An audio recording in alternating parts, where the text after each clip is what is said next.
This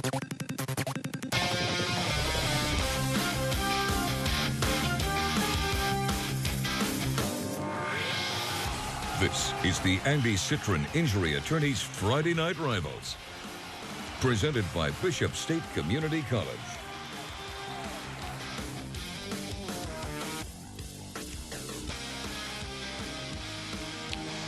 Two powerhouses in the state of Alabama open up our 2018 season as the McGill-Toolen Yellow Jackets. They've been to the 7A state championship game 3 years in a row. Go up against the Spanish Fort Toros in a non-region game. Spanish Fort, 4 state championships in their young history, and a big matchup tonight to see who will be one of the early dominant teams out here on the Gulf Coast. Good evening as we open up our 2018 season. I'm Jim Cox, Dan Brennan, and Vic Lockett already in mid-season form. Already, we know? We'll find out. Yeah, big off-season training program for all of us here. You know, we love when the season starts, and boy, you know, so many great games on the schedule throughout our viewing area tonight, but this is the one to be at. Well, this is the one where these two great programs and probably great teams again in 2018 find out a lot about themselves because they're playing a team that they have so much respect for. Absolutely. And the first game of the year, you learn a lot about yourself, and this is where you can start it right here. Talent all over the field. Spanish Fort known for great offenses, great playmakers in their, you know, young history. They put up a lot of points. The cupboard's not bare this year either. It's not. And Chris Drain is a great receiver and has been for a number of years. Right now committed to LSU. You never know about all that, but Adams Drain, if he's got LSU's attention, that means he's got everybody's attention. Absolutely. And LSU's been known to have a decent wide receiver, too. In the flanks, this guy can really take something short and make a big play out of it. That's important because they've got a quarterback in his first year. So that quarterback, he's going to need some time if he's going to try to find Abrams Drain on the outside, Vic Lockett. But that's McGill. They're really solid up front, and they got a very disruptive force there as well. Absolutely. This defense year in and year out has always been good. And this year up front, they're led by Darius Cox, easily the biggest man around in the house, 6'5", 305. Committed to Tennessee, as Dan liked to say. We'll see about that toward the end of the year. You really like to say that a lot. Yeah, absolutely. Yeah, and we'll watch this guy year in and year out. Let's hope he has a really breakout season, not just a breakout game, because plenty big enough, plenty agile enough, should have a breakout season. Let's hope he does for the sake of him, and maybe he'll create some more options besides Tennessee. You know, there's only three teams in the Gulf Coast area who have won 72 games or 36 games in the last 3 years. We got 2 of them out here on the field tonight. Spanish Fort, McGill, and then you got St. Paul's up the road as well. So we got a treat here tonight. The Toros, they love this game. Like Lockett said, they learn a lot about themselves going up against a bigger school from McGill-Toolen. Kickoff comes up right after this.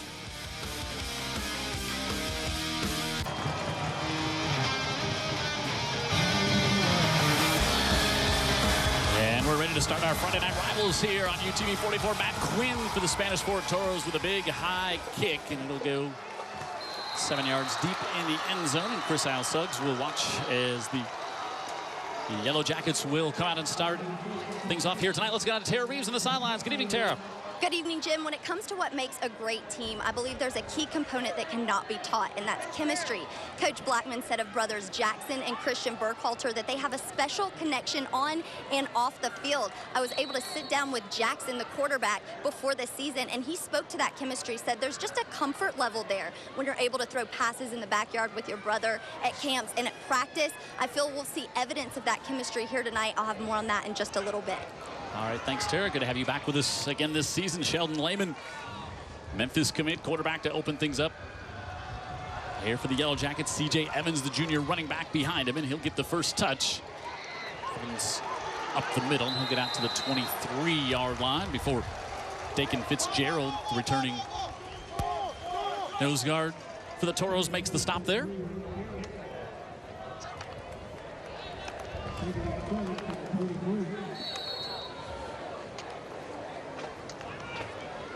Pick up of 3, so 2nd and 7. Real simple play just to get the jitters out, get the season going. A little handoff to the back toward the end there, and everybody's getting the butterflies out. Now the fun begins. Dallas staffing up to the top of the screen for the Yellow Jackets. Bo Hightower split to the bottom. He's matched up there with DJ James. You might see DJ James on the offensive side as well. They go back to Evans, and penetration by the Toros. Ryan Duff, another one of those returning starters on defense. The linebacker came in there to disrupt that. Carlos Johnson also in to help on the stop. And 3rd down coming up Mitchell Babs in there with the nice, beautiful locks. 3rd and 8 for the Yellow Jackets. Daffin, Jennings, Clayton. Good to see him back on the field. And Hightower out there, 3 receivers for Lehman. Threw for almost 2,000 yards last year as a junior. He'll roll out to his right side. Duff trying to keep him in. Pressure coming. He pump fakes and he steps out of bounds at the 25-yard line. Good work, Sam Hoover there, but also Ryan Duff. A good job on the contain, Vic Lockett. Yeah, man. Sam Hoover did a good job there. Once that quarterback breaks contain out there, he just abandons his responsibility in coverage and comes up there to add some heat, ushers him out of bounds. So a 3 and out for the Toros defensively. Jack Martin on to punt for the Yellow Jackets, and DJ James is just hanging around about his own 40, so Spanish Fort should get good field position to open things up offensively.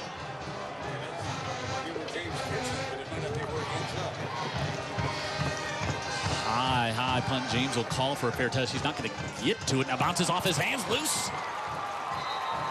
And Spanish Fort recovers. Wow, that was dangerous.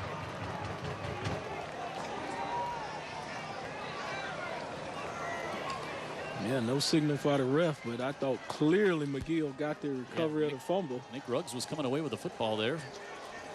Yeah. And he's, I guess you got to give him an opportunity there to gather the muff. Yeah, really high punt, and looked like DJ James was going to just stay away from it, and then all of a sudden decided, well, maybe I better try to come up and catch it. Okay. A little battle there at the end, and Spanish Fort wins the battle to retain the football. All right, so here come the Toros. Our first look, Jackson Burkholder, one of ESPN's top 300 recruits in the nation. Burkholder rolling to his right, pressure, fires this one. He's able to get it over to Chris Drain, who Dan highlighted in the pregame. Little Tony toe tap here right off the bat, huh? That's nice work by Drain. Thought he was going to drift out.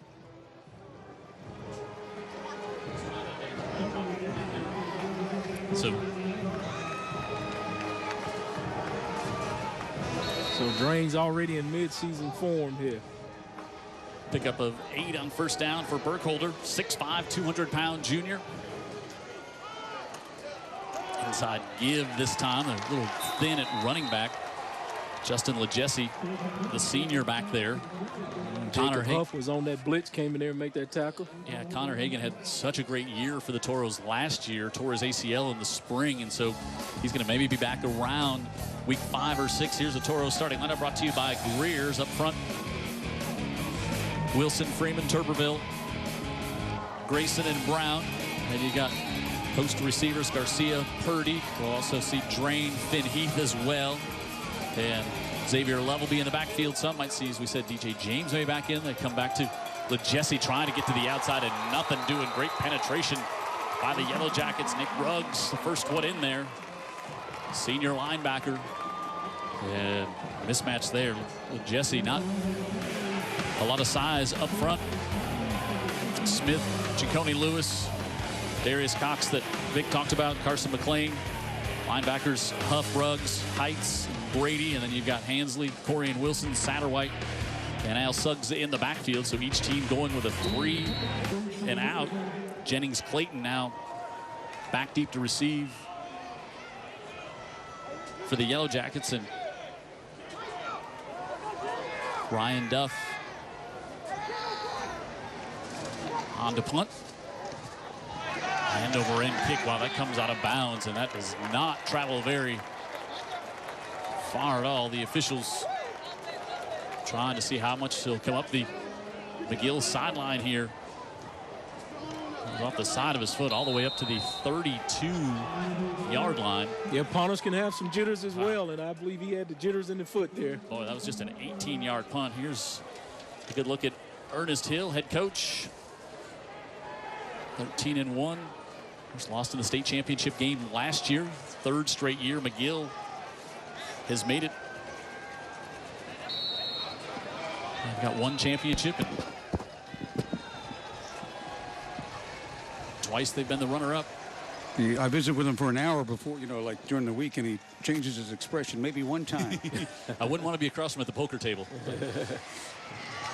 Evans trying to go up the middle and good penetration again. Carlos Johnson, the junior there, the Spanish Fort defense. 9 returning starters on this side of the ball. And I think it was not a typical Spanish Fort defense last year. Gave up a lot of points, but feeling a lot of those players are a year older now. McGill-Toolen's offense, Belcher, Smith, Whitson, Pitts, and Siebert, the lone returning offensive starter. Daflin there on the outside. Jennings, Clayton. Also, you got Michael Moore and Bo Hightower. Evans in the backfield, and Dallas Daffin out wide. And you see Moore coming in at tight end now. Play action. Lehman has all kinds of time. Look at a roll out to his right. Duff is there. He bounces off that tackle. Carlos Johnson was in pursuit. He just has to fire that one away. Wow, good work by the DBs downfield. Also, in good work up front there from McGill-Toolen's offense. Here's that defense. Montage, Cook, Dallas, Duncan Fitzgerald, and Carlos Johnson up front. Ryan Duff, Sam Hoover, Terrence Watson, Brady Wiggins, DJ James, Mike Miller, a 3-year starter. Luke DeWeese back at safety, and Micah Gaffney, sophomore, now back there playing for the Toro defense, and 3rd and 9. Got to mention C.J. Evans, that running back, man. I tell you, he came up there and picked up a blitzing linebacker to give him some time. Yep. That was something you see on Sunday. Part of the job, right? Yeah, absolutely, and he brought his lunch pail with him to that job. Lehman rolls out, comes underneath. He's able to get it to Evans, but good hustle again by Ryan Duff to catch him from the backside and bring him down. That's going to force another McGill punt. Yeah, but what I'm seeing right now is McGill is not really scaring Spanish Fort down the field with this group of receivers that we see on the field right now. Not to say they might not have some young guys on the bench, but right now they're not stretching it, and they're just not finding. I'll just say that Lehman doesn't feel comfortable with whatever margin. Yeah, there's no separation back there. I mean, it's an all-star cast back there, those DBs with Spanish Fort, and they're proving it. Jack Martin, a huge punt, chases James all the way down 19, drops it again. Ball still loose, recovered by the Yellow Jackets. Touchdown, McGill. Well, I think they're going to call it dead there for wherever he touched it. I don't think they're going to let him advance them off. We'll see, mark it down inside the 10 then. Jaden Mosley down there. I'm going to give him 1st and goal at the 9. You got DJ James back there is a DB. And yeah, this is something that actually we'll watch here. And James, this is the 2nd punt he's had trouble with. Now, it was a rocket way, way high, about the highest punt you could ever see at a high school game. Yeah, absolutely. Amazing. But James and his ability to catch a ball has been a concern, not just for Spanish Fort, but for the young athlete a lot of his career coming along. And that's why he's been penciled in as a defender. Yeah, going to Mississippi State right now, yeah. Not a wide receiver. And he even will admit that himself, as he did in the pregame show. That's something he's working on, and here you can see it's still a work in progress. Sure. And those huge high punts by Jack Martin. Amazing. Yeah, tough to haul in sometimes. And now McGill-Toolen in business, 1st and goal at the 9. Lehman rolls out, wants to pitch now, has to keep it. Trying to get back inside and gets back to the line of scrimmage, and that's all. It's all bounced out there at the end. I think that was a pass play there. They were trying to fake the option, and he was going to look back there deep in the back of the end zone. But again, Spanish Fort, DBs are up for the tricks and try it. And I think that's what I'm seeing too, Vic, because they get the ball at the 10-yard line. McGill is very fortunate, and they don't really feel like, well, we can just run our offense and get this in. We've got to deceive them, which is fine. I mean, that's part of the game too. But I think that McGill is seeing quickly that they're having a little trouble dealing with the Spanish Fort front. Obviously, the back as well. Yeah, McGill with just 1 starter returning on that offensive line. Yeah, it kind of looks that way right now. Spanish Fort, all 3 of their starters returning back up front. Lehman fakes it up to Evans, now fires it out to the far side. Jennings Clayton, it's down to about the 3-yard line. Well, we're used to it, though. Both these schools usually play pretty sound offense and defense. Yeah. So, it's going to come down to a big play somewhere here or there. Turnover like this can set up something to make a touchdown, but they play both good defenses and good offense at both schools. All right, we'll take a heat timeout here. 5:42 to go in the first on the Andy Citron Injury Attorneys Friday Night Rivals, presented by Bishop State Community College here tonight at McGill.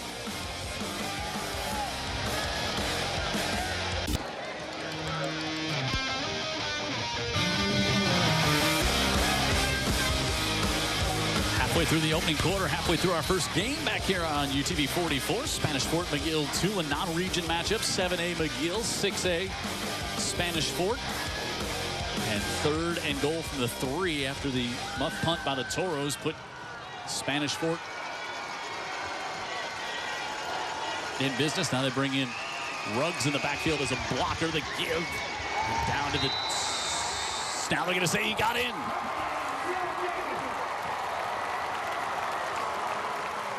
Yeah, they got in a real tight run offense and just said we're going to just see who's tough and we're going to run goal line and mano a mano, we win. I think that's the best thing you've seen from McGill all night. Yeah. Vic, I mean, it was a situation where this is power football. They were able to line up and do just that.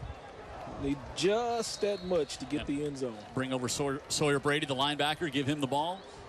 And Nick Ruggs in there blocking for him as well. So they're bringing the 2 linebackers and give him a little love on that side of the football. A little mafia package. There you go. So Sawyer Brady with the offensive touchdown for, as you see him trying to force things on the defensive side of the ball. And Bay Cummings on trying to make it 7-0 for the Yellow Jackets. Wasn't pretty, but it will count as the extra point.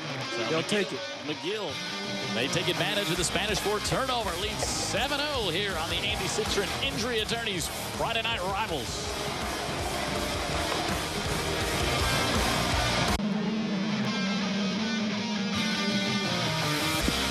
That's what set up the McGill touchdown. Still haven't had a first down in this game. The offenses have not been able to move the ball. But I like what Coach Hill did there on that last play. Just, hey, let's line up. Let's not get cute. Let's just play goal line football. Yeah, let's see if we can do this. Yes. Yeah, you got the ball just inside the 10-yard line. Let's see if you can make it happen. Bay Cummings. DJ James in the middle of the field. This one going to go high to the other side. It'll be Finn Heath. He'll take it at the 11. Heath looking to set up a blocker. Trying to turn the corner out around the 20 and kind of tripped up at the 22-yard line. That's one of those senior receivers that's been around this program for a while. One of those seniors for Spanish Fort that they're looking right now. Coach Blackman's like saying, here's your year. Yep. We need production out of you. So we'll see what kind of a game we get out of that guy. Let's see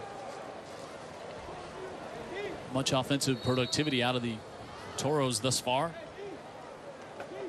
Think about it. Vic's talked about McGill for years. Defensively, they're in their fits. That's right. And so, you know, you got to do a lot of things correctly on offense to consistently get down the field. That's right. Yeah, you've got to get them out of their comfort zone and get them to make a rare mistake or a big play somewhere here or there. Burkholder, little play action out to the far side, gets it to Drain. McGill right in the right place at the right time. Like I mean, first thing you saw that guy run up there, force it back inside. There's more people inside to help him than on the outside. Just good sound football. Yeah, and the pregame talked about Drain. You don't have to really throw it downfield. That's fine. He can get to it. But if you just wing it out to him real quick, he's got the talent to make something like that into something much bigger. Just a junior, had 55 receptions as a sophomore. Now Christian Burkholder, his brother, quarterback's brother, comes in, sophomore, big blocker up the far side, and now we see Xavier Love, his first touch tonight to the 41, and that's a first down for Spanish Fort, our first down of the ball game with 4:49 to go in the opening quarter. Xavier Love, junior in the backfield. Again, Connor Hagan blew out his ACL, such a big part of this offense last year. They're hoping to get him back midway part of the season. And he's progressing very well. Coach Blackman said, you know, that young man is just chomping at the bit to be out there. Well, when you watch him play, you could tell he was a chomp at the bit sort of guy, and he had a really good year for him last year. Love will take it, cuts it back up the middle. Well, the first couple of carries by Love, and then I'm loving it how he sticks his foot in the ground and goes north and south. The running back cupboard is still stocked well there at Spanish Fort. Love, the junior, picks up 8 on that one. I'll tell you who I loved on this play, though, was the guy that scored the touchdown, Sawyer Brady. He fights off a block at the line of scrimmage, keeps it inside, and then actually makes the play. Love again. There's Brady there to disrupt that one. Love able to cut it back, and he's going to get the first down. And he's into McGill territory at the 45-yard line. Real light on his feet there. Real sweet with his cuts, and up the field he goes when he sees some area to get through. Yeah, and on the other side, if you're blocking Sawyer Brady all night, you will sleep well tonight. This kid's got a motor and an attitude, and he's not going to make every play, but he's going to make you play tough every time you're up against him. 44 for McGill on the end. Those returning seniors on this defensive squad. First and 10 from right up at the 40.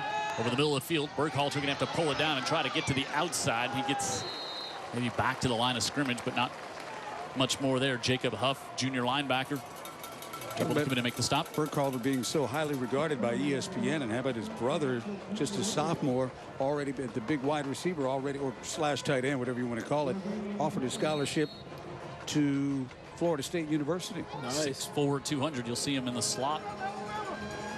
I think that's who we wanted to go to. Burkhalter to the far side, puts it off to Drain, and there's that quick cut to the outside, and now Drain is down the sidelines, and he's in for the touchdown, 45 yards, and as Dan said, he doesn't have to be a weapon downfield. Get it to him, and he just needs a little space, and you saw the move there. Drain with his first touchdown of the season. Yeah, that's what you're going to need against this McGill defense. Some individual making an exceptional individual play, and that's what Drain does, and Dan says it. Well, Vic's done it for 9 years. We've done it for plenty, and here's the deal. We see a lot of really good players in South Alabama, and then you see some really exceptional players. Put the ball in their hands and see what can happen, and there's what can happen. Yeah, and our coaches down here are smart enough to recognize that. Hunter Freeman with a great job there on the block to seal that, to help get Drain down the sidelines. Matt Quinn Going through. hangs through. Had a great talk with that young man. Finally a senior. Been winning games with his foot since 8th grade here on UTV 44. And Cox is the one with the constant jokes. That's no joke. Yeah, this is it. Drain down the sidelines, ties it up. Spanish Fort McGill knotted at 7 with 3 minutes to go here in the first.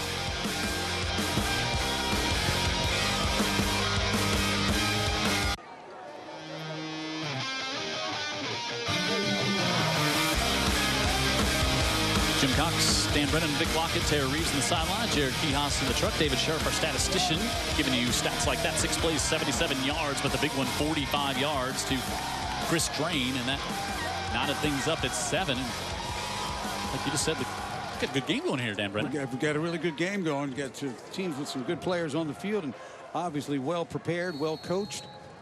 See if this McGill offense can string together a couple of first downs in a row. They haven't done that yet. Tyler Hansley, one of the deep men. And Quinn sends this one up high, and Chris Al Suggs will take it at the 2. And up to the 15-yard line before he's shut down there by the Toros. Good work, Braden Moore, junior linebacker on the special teams coverage. Lots of great games going on here tonight. Schedule got started last night. LaFleur with a win over BC Rain. Fruitdale beat A.L. Johnson. Andalusia and Saraland tonight. You see Faith Academy getting a visitor from our neighbors to the west. Blunt Viger, great way to start the season tonight at Pritchard Stadium. Chickasaw taking on Resurrection. Citronelle tonight. Foley and Prattville. It's an interesting matchup there. Gulf Shores and Satsuma. You see Flomaton taking on Jay, Florida. Murphy and Baldwin County tonight. You have Theodore and Daphne, a big one across the bay. That's a 7A, 6A matchup. Of course, on Old Shell Road, UMS Wright and St. Paul's, another great matchup here tonight. Clark County opened up with a win over Sweetwater last night. Here come the Yellow Jackets. Evans to the line of scrimmage, but not much more. When we're talking to the Spanish Fort coaches, they thought they were going to be pretty solid up front on both sides of the ball, and I think we're seeing that so far here tonight, Dan. Yeah, we've definitely seen it so far tonight, and especially on defense. Everybody back on that front end. And even though they were a little leaky a year ago, some of that was other parts of the defense. Some of these guys have grown up in a year. Yeah. And they are Spanish Fort Toros. They play with a lot of pride. Yeah, the expectation doesn't change. State championship is just the standard. Yeah, same thing on both sides here. Lehman quickly out on the far side, and not much doing there either as well as the Toros with a good job of gang tackling over there. Luke DeWeese, the safety, the first one in. Bring up 3rd down, and about 4 coming up from McGill-Toolen. Got some folks texting in already watching. Got Frank Lott watching tonight over in Mobile. Also got Robert Cook watching. Appreciate that. I'll tell you what, Spanish Fort McGill, you got a lot of people watching. Very true on that one. That's why we're here to see first Friday night rivals of the year here the next 11 weeks. Lehman on third down. Play action looking over the middle of the field. Fires now, comes to the near side, and Jennings Clayton has got it up to the 45-yard line. They'll mark him down to 44. The best throw we've seen from Lehman here tonight. Very nice pass right there in stride to the receiver. All he has to do is make a cradle in his belly and sucks the football in. And you'll see right here. Clayton, a good little athlete, but you got to be accurate with him because there's not much to him. 5'6", 160. 22. He got hurt last year. Great to see him back out there. 22-yard pickup. And well, those quarterbacks, they just happy you'll catch it on the other end. then he's going up against DJ James. So yeah, in that particular, and also again McGill with a rush here for what, 3-4 yards. Yep. And I think it's imperative for this team offensively to be able to run the ball and keep Spanish Fort, honest on defense. Sure.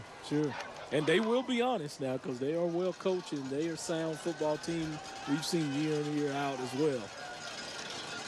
Looking out to the near side, able to get that. You heard the big hit come on that one. Kendall White, his first reception of the season as we're down inside half a minute. Yeah, that was C.J. Evans again throwing another good block out there on the edge. Man. That was the cracking you heard. That was a hit, and that sprung them for the yards they got. In fact, on the next level, I think it would have been targeted. Okay. We see Jacob Huff, the linebacker, come in to line up at tight end for McGill here. Since I'm not sure they're going to snap this one before the quarter, they will not get it off. So that will wrap up our first quarter here. Nice and entertaining. Yes, 7. And you know what? I don't think we had a penalty flag in the first quarter, and you usually see a lot of those to open up the season. Two great programs here. We're excited to have another season of high school football on UTV 44. 7 through 1. Second comes up after this.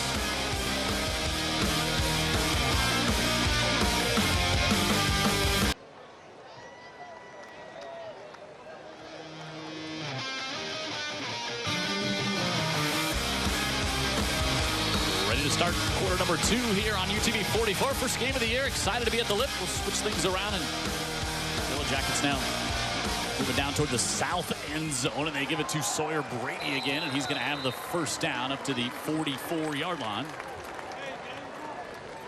Yeah, good hustle by the defense, because I thought once he breaks that first level, he was going to have smooth sailing, but 53 did his job and kept chasing the football.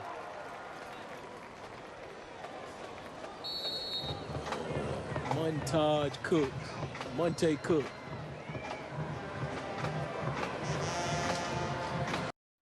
First down here for the Yellow Jackets. There's Steve Lehman, as we said, going to Memphis. Big year last year. 1,942 yards, 21 touchdowns. He can also run the ball. 426 yards on the ground. And Coach Ernest Hill is not happy burning a timeout here. Just one play into the second quarter.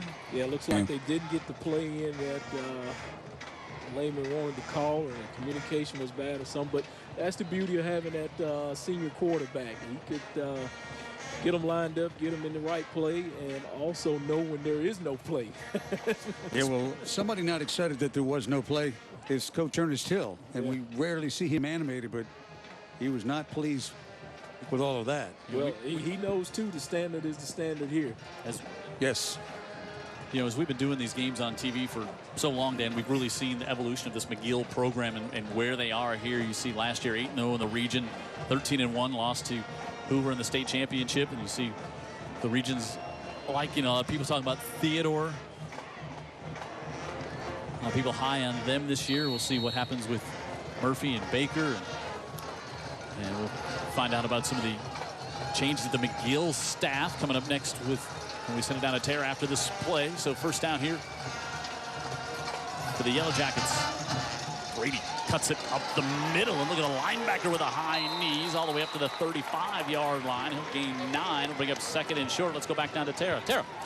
Jim, McGill has a new offensive coordinator in Matt Scott. The guy actually came out of retirement after 2 years. I asked him why he came out of retirement. He said 2 things. Ernest Hill and the tradition here at McGill. He says he's excited about the opportunity to win a state championship at 7A. Come out of retirement to get a ring. Yeah, man. That's as good a reason as any. 2nd and 1. We'll tell you a little bit more about our history with Coach Scott. Lehman And back. Same play. I thought they were bluffing it. You know, they're getting in there real tight. You know, McGill will fool you. And I assumed they were going to pass out of it, but nope, same play. Yeah. Every time they've run the young linebacker, it's been the same play. Yeah, they're setting them up, though, Dan. I guarantee you. You're going to see something different out of that same formation. Yeah, sometimes you set people up with a play that doesn't work. It does. This one keeps working. They bring C.J. Evans in. Quick score to pass along from our friend Angela Kennedy. Daphne up 13-0 over Theodore. It's a 6A, 7A matchup there, and the 6A school on top.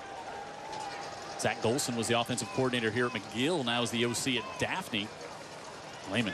Pressure coming from Thompson. He's going to roll out and tucks it down. Wants to come back to the inside and then takes a big hit right at the sideline by Carlos Johnson, who was in there disrupting things. And now Lehman with some things to say to Johnson over there. And we were talking about this Evolutionist McGill program, Dan. You know, 25-game regular season winning streak, 20 in a row here at home. And Lehman a big part of that streak and the big year they had last year, going 13-1. Yeah, I don't. It'd take a historian to tell you the last time McGill lost in Mobile or Baldwin County. September 15th, 2015. 2015. Well, there's our historian, our local one right here. Against Blunt. Game Big we did right Jim here. Cox. We did that game on UTV 44. C.J. Evans grinded ahead, 3rd and short. Coming up here. You know, sometimes Jim's out there floating around in the Gulf. You know, he pulls a lot of research in and just writes his notes down. And I can't see it come out here on Friday nights. I can't wait till we have a little downtime later in the season. We talk about your boating expedition this summer, Big Pocket. I want to hear more about that. So 3rd and 4. How many out-on-the-water violations was Lockett involved in when he told us that story? Hey, I was doing my impression of Jim Cox. I was Captain Lockett of my boat. All right. All right. That'd be like me doing an impression of you at linebacker, Big Lockett. And that's the exact comparison. 3rd and 4 for the Yellow Jackets here. Low snap. Lehman picks it up, now reverses and rolls out. Thompson there, and he tries to throw it to the far side, and it's going to be caught for the first down. What a throw by Lehman. That thing hung up there dangerously, but able to go up and pull it down. Dallas Daffin, and here's your senior quarterback making a play for you. Here's what I like about Lehman. This tells you everything you need to know. He's a park ball kid. You know, he grew up in the parks just playing against all the other kids, you know, and came to CYO kind of later in his grade school life, and he's not afraid of the moment. Daffin with the reception there and the first down. And talking about being afraid of the moment, he takes advantage of the moment there. Yeah, he likes the moment, and right there, nothing was going right for Lehman. And he never gave up on the play and showed enough arm strength to get it to a place. Across your body. That's a tough throw. We thought he was just throwing it away, and he got a first down. Jim called it right. You got that senior quarterback there showing all kinds of poise, and then Dallas Daffin on the other end doing another Tony Till tap. Pick up of 3. Hill on the drive here. Lehman looking end zone, looking for Hightower, and he's got the touchdown. Bo Hightower, the senior, with a reception. He looked him off to the left, and then Hightower had a little separation, and Lehman with a touchdown toss, and the Yellow Jackets take the lead. Vic, what I saw was play action with one receiver in the route. Correct. So he's not looking around the field, Jim. He's looking at one guy. Is he open? Yep. Throw it to him. And that little play action sucked that safety up, coming up there to support the run. That's all it took. It was open. Nice and clean. You're looking for one guy. If he's open, you got the play. And if not, you figure something out. The execution of McGill we see week in and week out, year after year now. And that was simple. Mm-hmm. You know, our old friend Coach Scott dialing that one up. We know him from a long time back. He was at Hueytown when Jameis Winston was the quarterback there. We did a playoff game at Spanish Fort, and that one blocked. Good work by the Toros. Can't advance it, but that extra point. Keep a note of that one. Could loom large later on. Yes, it could. In this one. So the PAT, no good, but McGill still has the lead. 13-7, 8.5 to go in week 1 of the Andy Citron Injury Attorneys Friday Night Rivals here on UTV 44.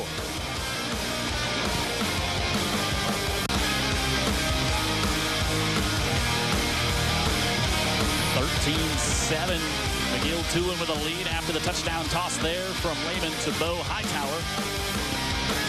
See the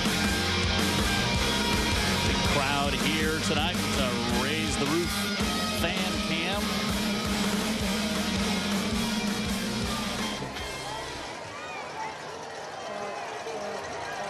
Brought to you by Metal Roofing Center and Supply. DJ James is back, but now this one also trouble handling it back there. Toros as Finn Heath bobbled it and out to the 16-yard line. Some trouble on the special teams handling of the football here tonight for the Toros. Again, another great high school season here in UTV 44. And I'll thank our friends Andy Citron, an office in Daphne right around the corner from where I'm at a lot. Andy Citron Injury Attorneys. Andy wins. Call him 251-888-8888. Andy wins. Thanks for being a part of high school football this season, Andy. Games are also streaming live. The NBC 15 website, you can go there. And Trey Wallace, who does sports talk in Knoxville, Tennessee, a native of Mobile, checking out the game tonight. Watching live right now in Knoxville. That's awesome. Feel nothing doing there. Maybe up to the line of scrimmage. Nothing more for the Toros. We got more folks checking in. We got Jim and Jackie Clark watching this one in Perdido Key. Jake Dunn and his son watching the game as well. His son Brady, who's a sophomore at Spanish Fort, checking out the game tonight here on UTV 44. There's Ladarius Cox, Tennessee commit. He fills the frame there, Vic Lockett. Absolutely. And he's not at Foosackers every night like me.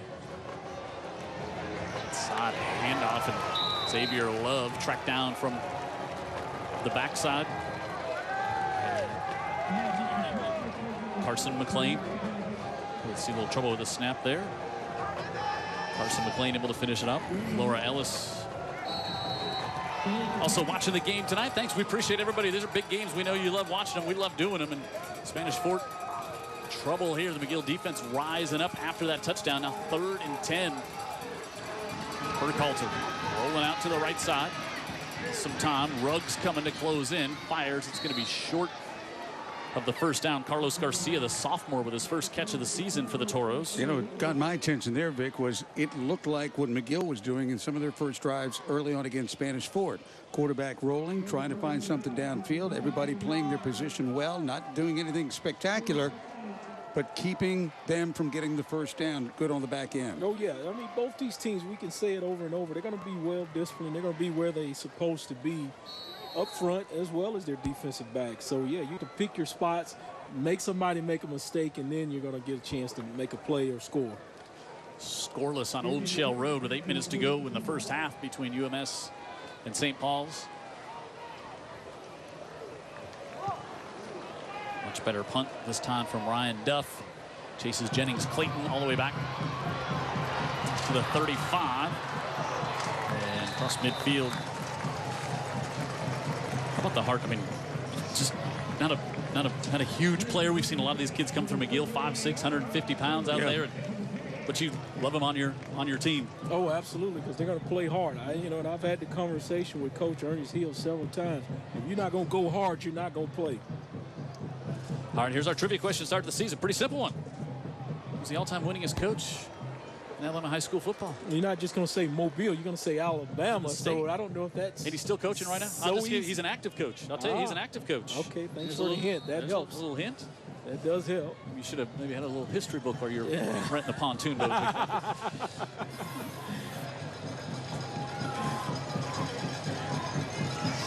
Raymond with a give right up the middle, and this time it's C.J. Evans finding a hole, and he's inside the 30, 20, inside the 10. Can he get to the corner? He dives, and he's going to be just short. 1st and goal, McGill. What a play. 50 yards. That's what you call bobbing and weaving. Yeah. Until the good gets even.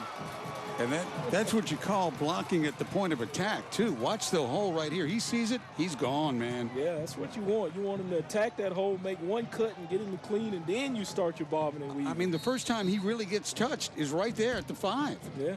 Yeah, Evans been battling an injury, kind of slow to come along through the spring and through this, but he looks to be at he's all in right now. We just checked with Spanish Fort. Evans is okay. Sawyer Brady comes back in. We've seen the big package. Ruggs and Brady in the backfield. Lehman under center. And Toro's, no, it's Ernest Hill who wants the timeout, and McGill on first and goal. Hill was down at the 19. Yep. Yeah, maybe he saw that Spanish Fort had it well defended, and he just said, hey, we're not even going to waste this down. All right, hey, let's go down to Tara for our Coastal Alabama Community College Educator Spotlight. Tara. Hey, Jim, I'm joined with the Spanish Fort High School resource officers. Right now, I'm talking with Officer Heath Harville and Officer Harville. Why does Spanish Fort, of course, you guys are so beneficial to the school, but why do they need resource officers at Spanish Fort? To build relationship with the kids in the community. And of course, you know, they say it's more blessed to give than to receive. So as a resource officer, what would you say that you've gotten out of being a resource officer? Building relationships and the friendships with the kids and seeing them graduate and move on. Thank you so much. Back up to you, Jim. All right, thanks, Tara. Thanks to Coastal Alabama Community College. I thought that was Tara's just security detail. You know, she's so popular and well received around here. I thought they were just protecting her. Well, they might have been interviewing for the job, for all we know. By the end of the broadcast, we'll see what badge they're wearing. First and goal again for the Yellow Jackets after the timeout. Ruggs and Brady in the backfield. Garrett Smith, the other linebacker, comes over to check in at tight end on the bottom of your screen.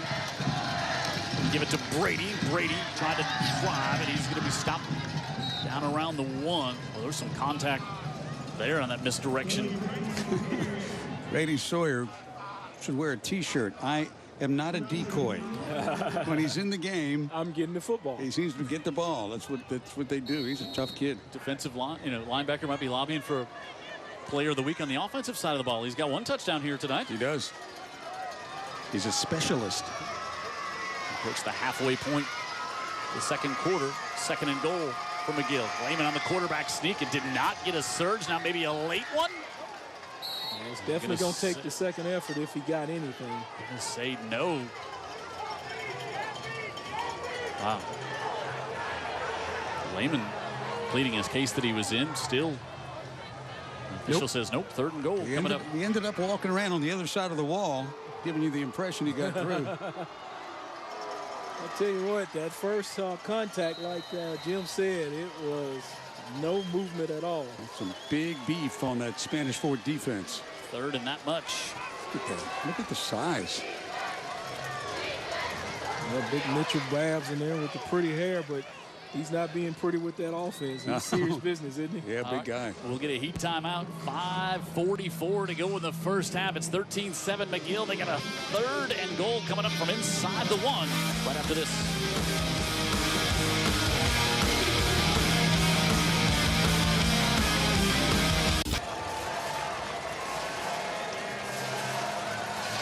Third and goal from inside the 1 for the Yellow Jackets.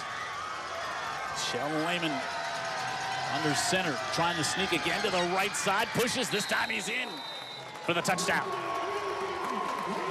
Yeah, he got the surge this time that he was looking for, and he just kind of leaned and laid on the back of that guard and said, I'm going to ride you in here, big boy. Nothing special up front, just a hat on a hat. And you know, when you're less than a yard out, that's what you're going to do. Yeah, I guess we need to credit Reese Pitts. If Pitts is going to get in the end zone, so was Lehman, and Lehman put it all on his back. Yep, he did. Literally. Yeah, he did.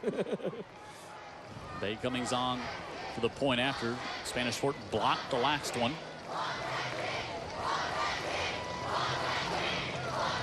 Satterwhite to hold. And this one is good.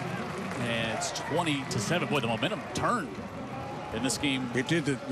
I think the big run by Evans right there. And right here. Here it is. This was a big shift right here. And I'll tell you what, McGill, maybe with some questions coming into the season, as this younger team grows, I don't think they've got any question at quarterback. Well, we've seen them year in have questions coming into the year. Questions about changing coaches. Questions about seniors graduating. Questions about the defense.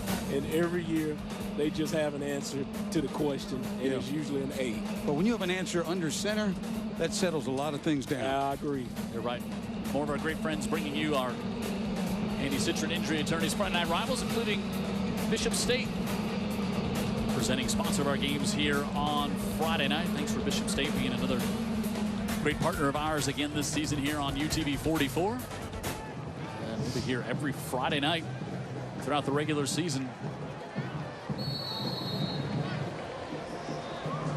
Cummings ready to kick.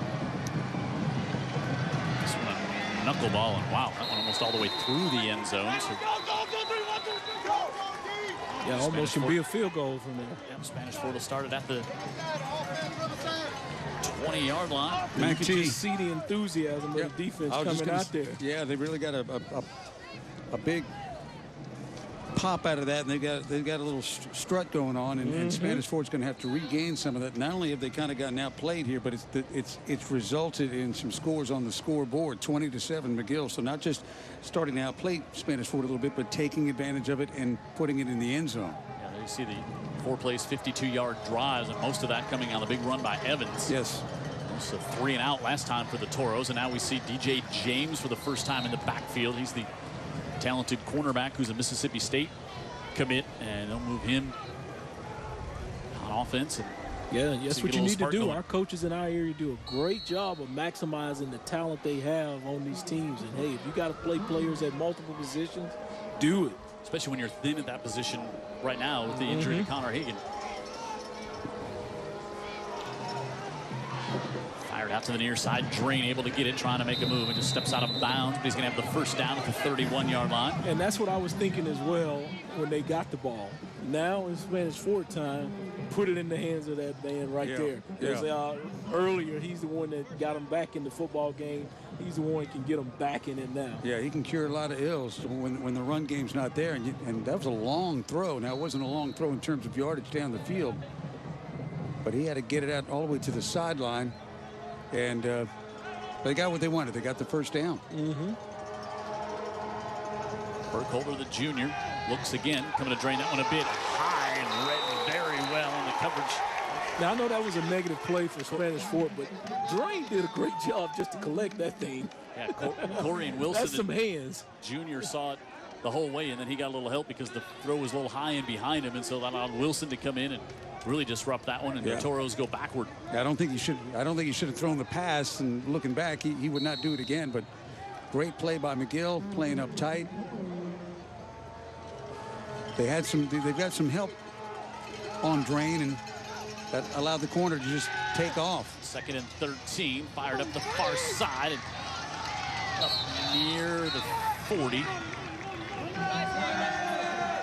That's a good long pass there by Burkholder as well. He's got the arm. Able to get this one to Carlos Garcia, his 2nd catch. Gets him in a 3rd and manageable. Yeah, out of 2nd and forever. 13, yeah. It's Garcia, just a sophomore out there.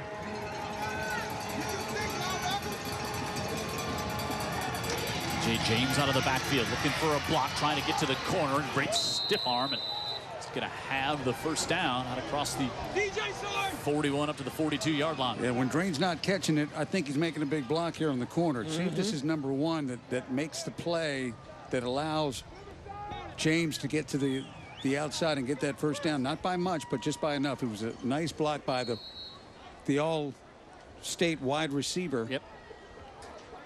Talk about flooding the zone. They had 4 of them over here to the left.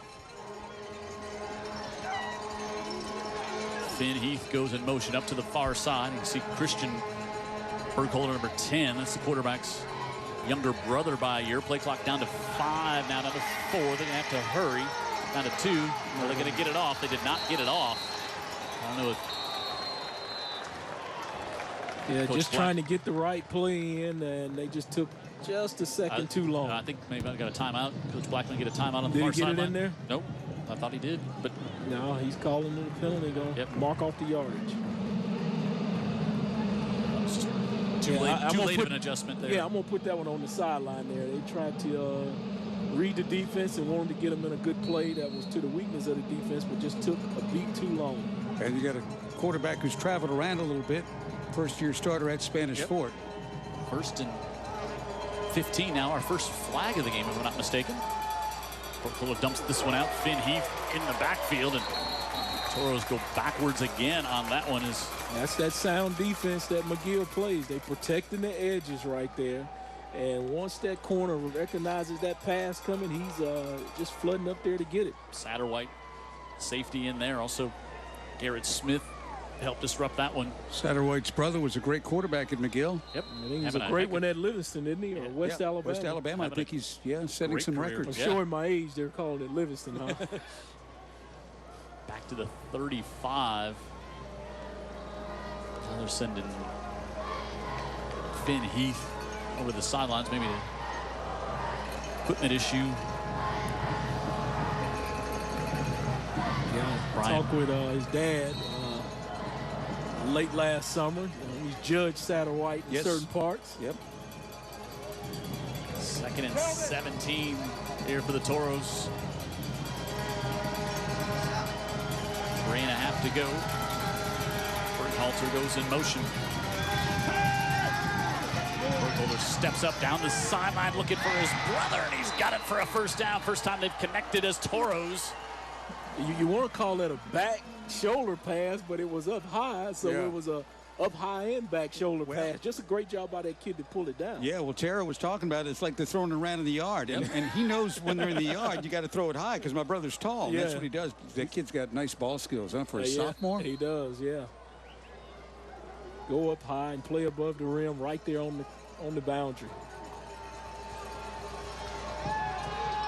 Burkhalter steps up, avoids the rush, now wants to pull it down and dumps it incomplete, and then took a big hit right at the end of the play as well. I like the way he negotiated the pocket. Just didn't get to finish it off good, but wasn't phased big by the rush. You know, that's the thing about, I think that's consistent with these big quarterbacks. You know, you can rush them, but they don't get all happy feet and nervous about it. They continue to try to get something out of the play, keep their eyes down the field. And a lot of times they'll just swap off people like a mosquito, those little kids. Big guy, big guy quarterback. Stay back, stay back, stay back. Dump to DJ James again, runs into his own player, but then cuts it back to the inside, still on his feet up to the 40, so he'll pick up 6. Nice little drive Spanish Force putting together here. Yeah, I mean, we've had 2 big plays in this game offensively, Jim. Am I right about that? One from each side, yeah. Everything else has been whatever you can get, however you can get it. Actually mark him to the 41, so he'll get 5 on that one. 3rd and 5. Here for the Toros. Burkhalter, junior quarterback. First year at Spanish Fork. Looking over the middle, and Drain able to get it. Now we're going to have a flag. In the area of holding, as that umpire sitting in the middle of the field as he stared down one of the offensive line guys. Drain, that one's a little bit behind him and showing good hands again to catch that one. Yeah, that guy's got some skills too. Oh no, he's gonna call personal foul. Personal foul against the face offense. mask. Maybe hands to the hands to the face, face is what they're calling a lot now. Let's watch. Let's see, we haven't. Just our second flag here tonight. I thought it was quick for a hold. You know, it's almost like you wouldn't hold that quickly. Personal foul. Hands to the face. Yeah. Offense. 15 yards. 3rd down. But they may have got Gage Grayson there, and But what a catch. oh, looks like that's his own hand. He's got his own. Like his own arm was up there. So those officials have a tough job. Wow. Yeah, I just noticed Big Grayson there, and I'm gonna keep an eye on him because he's a big boy. He ought to have some opportunities on the next level. 6'3", 320. And they got him at guard. Yeah. There's some guys in the NFL that are not that big at guard. He's got 2 things that you can't teach, and Jim just said them. 6'3", 320. Yeah, and his parents, we can credit for those good things that you can't teach. Coach Blackman. As well as the things that you can teach. Watch here. So I just saw it briefly. There's the catch by Chris Drain. Ben Blackman having a conversation still over there on the. I think they might. Are they trying to figure out the spot of the ball? I think where the ball should be spotted. That's what I'm.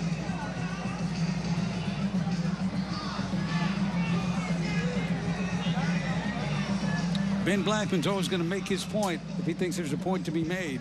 Yeah, he made a great point when he was talking to Ben Thomas in the paper, and he told us too here. He said, you know, this game, by playing such a formidable opponent in week 1, it really uncovers some things about your team. He said, if, you know, we play a team that we come and blow out in the first week, those issues may not show themselves for another 3, 4, 5 weeks. Yeah. It's too late to fix them then. What have we learned, right? You know, right in week 1, where if there's anything to be addressed, he said we would not have won all the games and got to the 3rd round of the playoffs last year if we didn't play McGill week 1, which I thought was a great compliment. They lost that game, and yet he said it was a great benefit. Yep. And you know, McGill-Toolen also learning things about themselves by playing a quality opponent in Spanish Fort. There's no doubt. Well, you know, that just plays right into the cliche. You know, you make your biggest jump between first and second game because, you know, even though you've done something all fall or even in the spring, you get it on film against an opponent, real live going against action, then you make the adjustments. Now we know, right? Now we're not guessing anymore, right? Yeah, exactly, yes. Ben Blackman going to take a timeout, just trying to... Well, he's got 2 of them. I'm going to credit him with 2 of them because he had a pre-conference over there already. Now he's going to have the conference. He's going to get some more folks. Hey, remember Brian Aaron? He worked for us for a couple of games up here in the booth. Did you get him off the golf course to look at the game? I don't recall the young man. His parents are in town, and... that's the guy with all the hair, right? Exactly. He's hey. Brian Aaron, a former cohort of ours, and he's watching the game with his parents. They just had a seafood dinner for Brian's birthday, so happy birthday, Brian! Here tonight, 62 years old for Brian today, so we appreciate that. Hey, let's talk about some more of our friends here, bringing you high school football on Friday nights on our Andy Citron Injury Attorneys Friday Night Rivals. Greer's Market since 1916. They bring you our starting lineup, and they've been a big partner of ours for a long time on Friday nights here on UTV 44 as well. So thanks to our friends at Greer's. 1:44 to go in the first half. Jim Cox, Dan Brennan, Vic Lockett, Tara Reeves on the sideline, and Jared Keyhouse in the truck. David Sharp, our statistician, with us here tonight as another season of high school football here on UTV 44. And just for clarification, you know, it could be an inside joke. Brian is not close to 62 years old for our friends that are watching. Vic, if you have a birth certificate? I'm not sure he's... No, he's a little bit younger than that, much younger than that. You know, I was thinking I'm not going to let him hang you out to dry that for, Brian. And it must have been the year 2000 that Brian's brother was the one that... Russ Aaron offered me an opportunity to come over and start doing high school football way back on Comcast. Well, I know that guy's long dead and gone because you've been doing it for ancient years. He's doing just fine living in Atlanta. So here we go, 3rd and 20 at the lip, and it's loud here.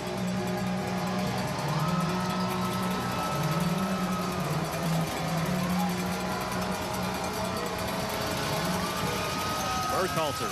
Some pressure coming, steps up in the pocket, looking to throw, fires, it's tipped in the air, nearly intercepted, and Drain comes up with a catch. He's going to be short of the first down. But how about the hand-eye coordination of that young man on his back? That's staying with a play till it is absolutely over. This one goes... 2 McGill defenders had their opportunities at it. One coming in the picture. Yeah, Corey and Wilson. Drain says, no, that ball's mine. Now, that's the guy I want on my team, no matter what. When that football's in the air, Drain says, it's mine. Even if he's on his back. Correct. Now, let's see, interesting here with 1:09 to go and the clock running as Ben Blackman think about going for it at the 43 after a little momentum on that play.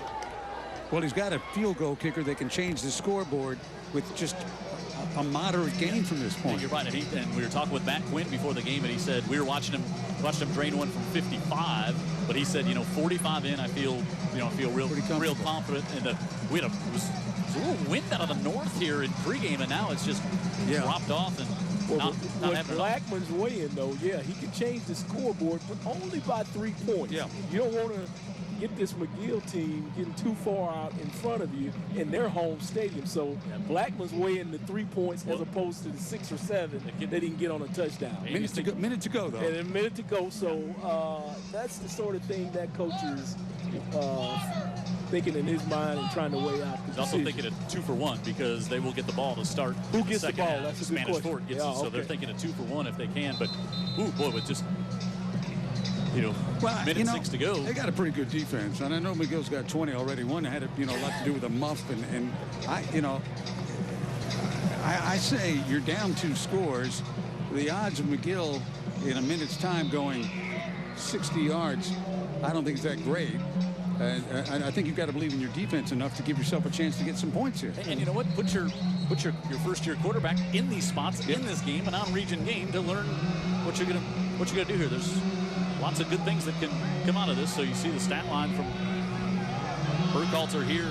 Just to give the viewing audience a little bit of what just a little high school coach is going through in waning moments and seconds of the game. And here's the decision he comes out with. All right, Trips to the top of the screen. 4th and 3 from the 39. DJ James split out to the bottom 5 wide receivers. Burkhalter dumps it, and it's incomplete. Goes through the hands of Drain, and incomplete, and McGill will get the ball back.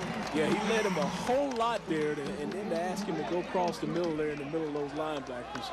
I don't even think he had enough depth on his route either to get the first down. He was right at it. He was right at it? Yeah, he was close. You're right. He may have been a yard short, because if he's at the 40, he's a little bit short. Watch where he is. Yeah, he's right about there. And I agree with the call. Go with the best player on your team and get it to those two. Get it into his. Now, was that a catchable ball? That was a catchable ball. I think so on the replay. So, and you know, like Burkhalter looked great up at the 7-on-7 in Hoover. Matter of fact, McGill beat Spanish Fort in the finals of the 7-on-7 up there in Hoover. And you know, but want to see how do you look when the pads come on when you got everybody on the field. Thompson with a big hit on Lehman. They do not throw the flag. Wow, that would have been on Sunday, Vic Lockett. That would have been a 15-yard flag for using his body weight to finish him off like that. Boy, and Carlos I hate that penalty. Johnson came in on Sheldon Lehman. Well, you got to make them know if you get to him, even if it's a beat late. I think Sheldon Lehman might be asking what country's in. Yeah. No, well, I mean, it was just one of those where they're gonna call the roughing the quarterback here on that play because he was advocating it. I don't like that. If he didn't see it immediately, he should have called it. Well, no, you know. Oh, intentional grounding. Okay. Intentional grounding. Gotcha. Against the offense. 5 yards from the spot. Lost it down. Second down. Yeah, there was no one in the area. Sheld's like, I get the penalty and I get pile drive. That's not a. He definitely was between the tackles. So I did think about that for a second. Now, if you're McGill, you probably run the ball, and if something wonderful doesn't happen, you just kind of. 2 timeouts for the Toros, 1 for the Yellow Jackets. Lehman, he's 6 foot, 190 just going to pounds. your beehive with that nice lead, huh? Well, let's see. Let's see, because Spanish Fort can stop the clock. Nobody in the backfield. No. 3 by 2. Now they'll move C.J. Evans there, and they'll give it to him. Evans right up the middle, and now C.J. Evans back past the original line of scrimmage up to the 42-yard line. Well, McGill's getting a hat on the hat right over center. At the point of attack, which gives him a crease to make something happen. And that guy can make it happen right there. Evans, who got a lot of time last year, tailback behind Hill. Ernest Hill's son, who's off to Tuskegee. Dump to the near side. And here the big popping and out of bounds up at the 49. He's close. Yard line. It's Dallas Daffin with his 3rd catch here tonight. Jim just short. But he did go out of bounds. It stops the clock. Oh no, they're going to keep it winding. I thought he got out of bounds. It's on 4th down. And if you're Ernest Hill, so just wait.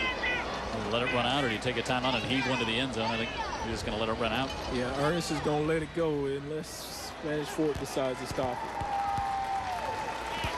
Tara's going to hustle down to try to use her 40 time to catch Ernest Hill. In heels. Down the field. And so halftime, 20-7, McGill with the lead. It's been a great game that we expected thus far here tonight. And now we got Tara. She is down to the sideline, and she's caught up with Coach Hill. Tara. Coach, you struggled to get first downs early on. You've now hit your stride. How are you able to settle your offense down and put points on the board? Well, you know, it's just like in practice. These guys, you know, running a new offense, they got to get a little bit settled. They got to see what the defense doing. And, you know, right now I think we're doing okay with it. And, you know, we got another half to play. You noted special teams when I asked you what it was going to take to win this game. Had a huge fumble recovery on a punt. Talk about the performance your special team is having so far. Well, you know, special team is just like a, offense and defense. You got to win that. And, whoever make the mistakes on special team or give up a big play, sometimes they lose. And, as long as we take care of the football and, play well on special team and offense and defense, we'll be okay. I think we'll be okay. Thank you, Coach. Thank you. Good job, Tara. Halftime here, 20-7. All season long we will vote on we'll give you some choices that you get to vote on who is the player of the game. And we'll let you know. We'll give you 3 choices to choose from tonight, and then we'll talk about that player next week as we are back here next Friday night on our Andy Citron Injury Attorneys Friday Night Rivals. Halftime score here at the Lip, 20-7. The home team, McGill, on top. And we'll come back and some of these great bands coming at you right after this here on UTV 44.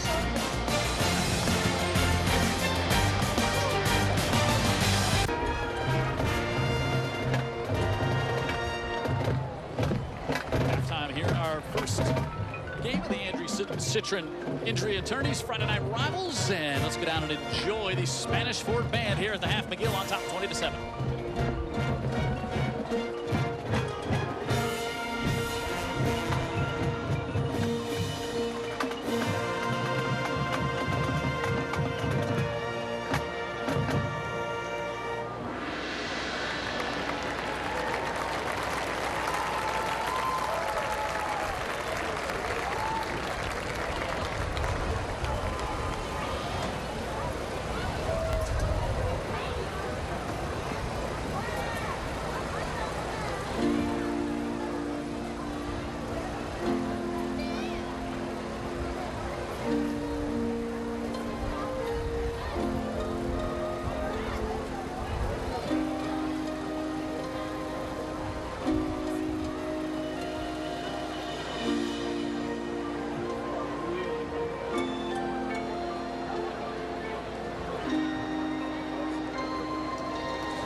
Halftime here at the Lip, 20-7. McGill-Toolen on top of Spanish Ford. We just heard from the Spanish Ford band. Let's go down and enjoy the home team band. Here's McGill-Toolen.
you would expect to open up the high school football season here tonight in Mobile. Spanish Fort coming across the bay to take on McGill-Toolen here at the Lip. And McGill-Toolen, the 7-A team, with the lead 20-7 right now. And Spanish Fort's going to get the ball. You know, it's 20-7. It doesn't feel like the game feels a little closer, I think. And you saw Spanish Fort start to move it again. But the game's kind of ebbed and flowed both ways, Dan Brennan. It has. McGill had trouble moving the ball early in the first period. They started busting it right up the middle and had a big run by C.J. Evans after the muff punt and a quick touchdown.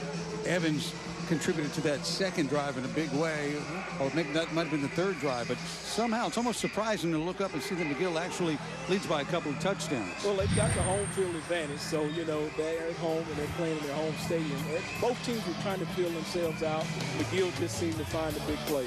So this was when they brought over Sawyer Brady on the offensive side of the ball. That was after the muff punt down there at the 9-yard line when Spanish Fort had forced the another 3 and out for the second in a row. But then here was Drain taking the quick toss on the outside, and then Lehman with a Bo Hightower for the touchdown here. And then Lehman goes in on 3rd and goal to put McGill up by a score of 20-7. And Spanish Fort was moving the ball a little bit there toward the end of the second half, and then a 4th down stop by the Yellow Jackets. You see our halftime stats here. 107 yards on the ground for McGill-Toolen. A lot of those on the one big run by C.J. Evans. And there is where we are at. Burkholder 11 of 13 the first half, 122 yards. Lehman 9 of 11 for 71 yards. C.J. Evans with 74 yards on the ground. Let's go down to Tara on the sidelines. Tara.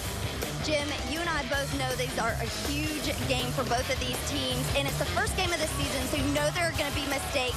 When I talked with Coach Blackman during halftime, he said his message to his guys was simple: limit mistakes, no more costly penalties, and they have to execute on offense. He said you can't win a game without scoring. Thank you, Tara. Cummings sends this one to the 2, and DJ James takes it, trying to set up some blockers. Got a hit, but bounced off it, and watch out. He's trying to get to the edge, and he's got good speed and good field position up to the 38-yard line for DJ James to start things off for the Toro offense. Yeah, he showed a lot of patience there, trying to see if any blocks were going to get set up, and just at the end, he saw some set up, and he just hit the corner. Yeah, bounced off the attempted tackle there by Asher Hugh. And McGill will come back. And I thought you saw Burkholder maybe start to feel a little more comfortable as that half went on. Yeah, and I think we have to keep that in mind, or at least I do. This is game 1 for both these teams, so what you see necessarily is not what you're going to get the whole game through. Both teams feeling each other out with against a very good opponent. Yep. Yeah, good competition. From the 38, Burkhalter rolls to his right, buys himself some time, now reverses course, and he's got some room on the far side and cuts it back up the middle. And all that for a 3-yard gain, because McGill still having that maintaining good containment on the outside. Yeah, Burkhalter's got to leave, it looks like, for a play. Yeah, lost his helmet. So is that the rule on this level as well? So he's got to be out for. And that's going to cost somebody at some point. I really would like them to reconsider that rule.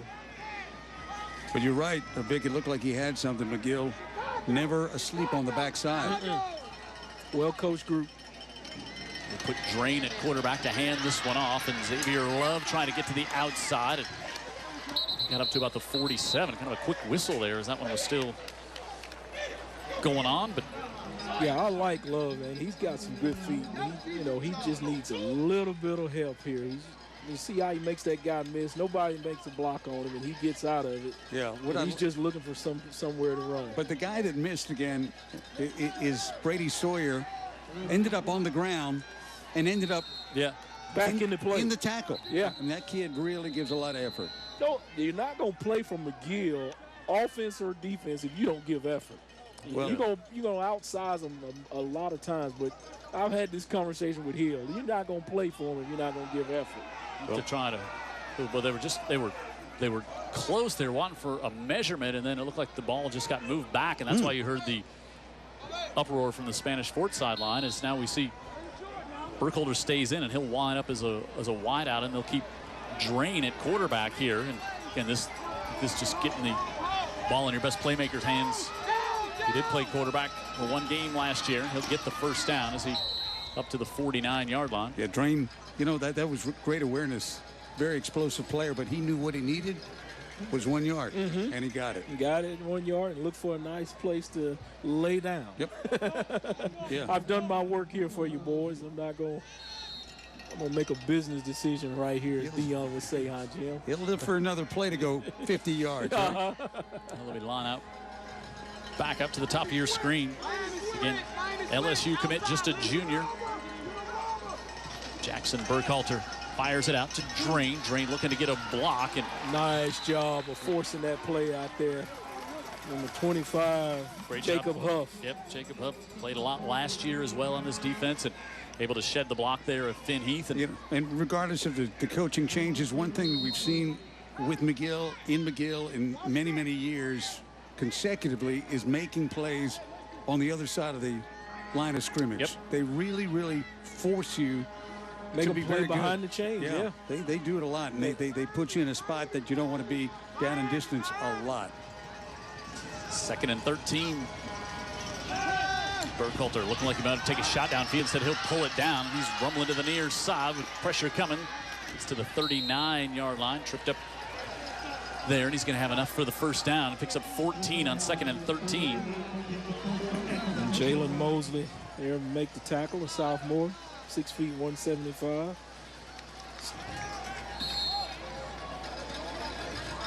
Good work by Burkhalter to get him out of a bad spot there, and now on the move at the 39 of the Toros. His brother Christian Burkhalter lined up in the slot up to the top of the screen. Blitz coming, and Brady tips that one in the air. Trying to close on it was Tyler Hansley. And Drain still not giving up on the tip pass. He's diving for that. Yeah. But, you know, just, hey, Vic, how about just fundamental football? Sawyer Brady coming in there. He's not going to get to the quarterback. Has the hands up. Get his hands up, jump in the air. Yeah, even with a team that gives great effort, this kid is standing out to me. And I once got some bad coaches saying, don't ever jump. That was bad coaching. that guy's now a barber. 2nd and 10. Burkhalter wants to pull it down, able to make something happen, and gets upended down to the 33-yard line. You know what? Maybe it's just the height, but I keep looking at Burkhalter's his kid brother, who's like 6'5", in the slot, and thinking, man, when he's not open, he's still open. Yeah, he's going to be, you would just think, going to become a big part of this offense as the year goes on. Yeah, I just see. And watching him race down the middle of the field, Jim, he's a mismatch.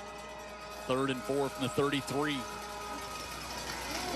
it off Xavier Love, and he's got a first down for the Toros inside the 20 and more to the 14-yard line, a gain of 19. He's got the moves, Vic, and very subtle. He's going to be nice. Yeah. He's going to be nice. He's a junior, and it's one of those things right away when you see a running back carrying the football, he's got something. You know, think about how this passing game may evolve as think about how the running game is going to improve. They're a little young back there now, and Connor Hagan coming back, but now Xavier Love showing some good work here in the first game. Down to the 8-yard line. And yeah, he's 5'10", 165, but you give him a little help, he's going to help move your football team, and he'll carry the football downfield. Sam Satterwhite came over there to make the stop on that one with 7:45 to go in the third. Satterwhite, senior, moved from corner over to safety. Good athlete. Coach Hill likes him a lot. 2nd and long 7. Burkhalter keeps it, trying to get to the outside. And look at those moves, and he lunges in and see. Nice moves there by the 6'5", 200-pound junior quarterback. Making some plays there, just kept it. Kept waiting for the official to give us a signal, and one official was having a chat with a player over here on this side who was right down the goal line, and finally we got it. And that's a big drive for the Toros to come out. McGill was in position to make the play here, but he just used a little bit of his athleticism to run through would-be tacklers and get it in the end zone. Good play by that young man. Big play, and a big play because they needed it. Yeah, they needed a change in the scoreboard. That's exactly what Spanish Fort needed. And the 14-yard pickup on 2nd and 13. And now McGill blocks one. And so each team is short one on the PATs tonight. 20-13, Spanish Fort closes the gap. McGill still on top. 7:21 to go in the third here on the Andy Citron Injury Attorneys Friday Night Rivals, presented by Bishop State Community College.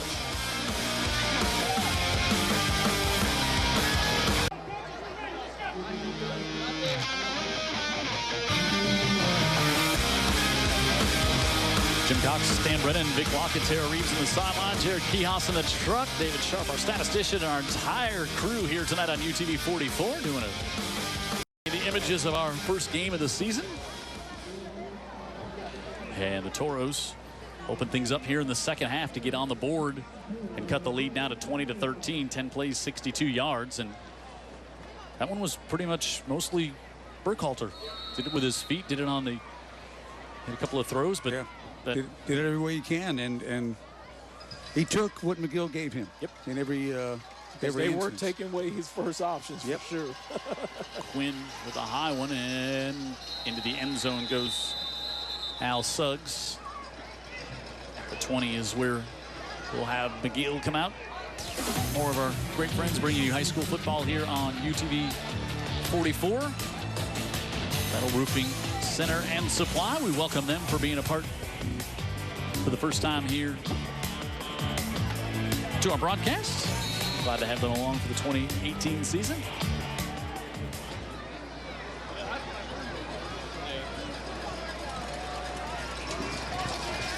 And we'll see Sheldon Lehman, the senior quarterback, and committed to Memphis. Coming out here for the Yellow Jackets, and they give it to C.J. Evans, and he is driven back all the way toward the 10-yard line. Great outstanding penetration. Yeah, Brady there. Wiggins, the first one in there. And it was a little, timing got off a little bit between the handoffs because nowhere to go. Looks like had a chance to maybe pull it down, but Wiggins was in there. So Ryan Duff, who's had a good game defensively for the Toros. Somebody's got to block him. Yeah. That's what they say on hard knocks. More folks checking in. Pat Ivy watching this one down in Orange Beach tonight, enjoying high school. He's texting us saying he's just so glad that football's back on the TV on a Friday night. Boy, Spanish Fort is all over that line of scrimmage right now. Yep. Challenging McGill to do something deep. In the middle, maybe to the line of scrimmage, but nothing else. And third and long coming up. Carlos Johnson getting the Spanish Fort student section fired up over there. Yeah, you had a Spanish Fort corner that was one-on-one. I don't even think it was James wide. McGill had one receiver out. Everybody else with the Toros was within 6 yards of the line of scrimmage, safeties included. That was a sophomore corner, Michael Gaffney up there, kind of on an island. There's our Raise the Roof fan cam, brought to you by Metal Roofing Center and Supply. 3rd and 15. Lehman brings Evans back. We've got those safeties backed up now. Duff coming on the blitz, and he grabs Evans in the backfield, and he falls up to the 16 and a gain of 1. And now, Ernest just kind of played it safe right there, Coach Hill. And 5.5 to go. We'll get a heat timeout here halfway through the third quarter. So we'll take a timeout. Punt coming up. 4th down. McGill's gonna have to punt. Spanish Fort should get pretty good field position. We're back right after this.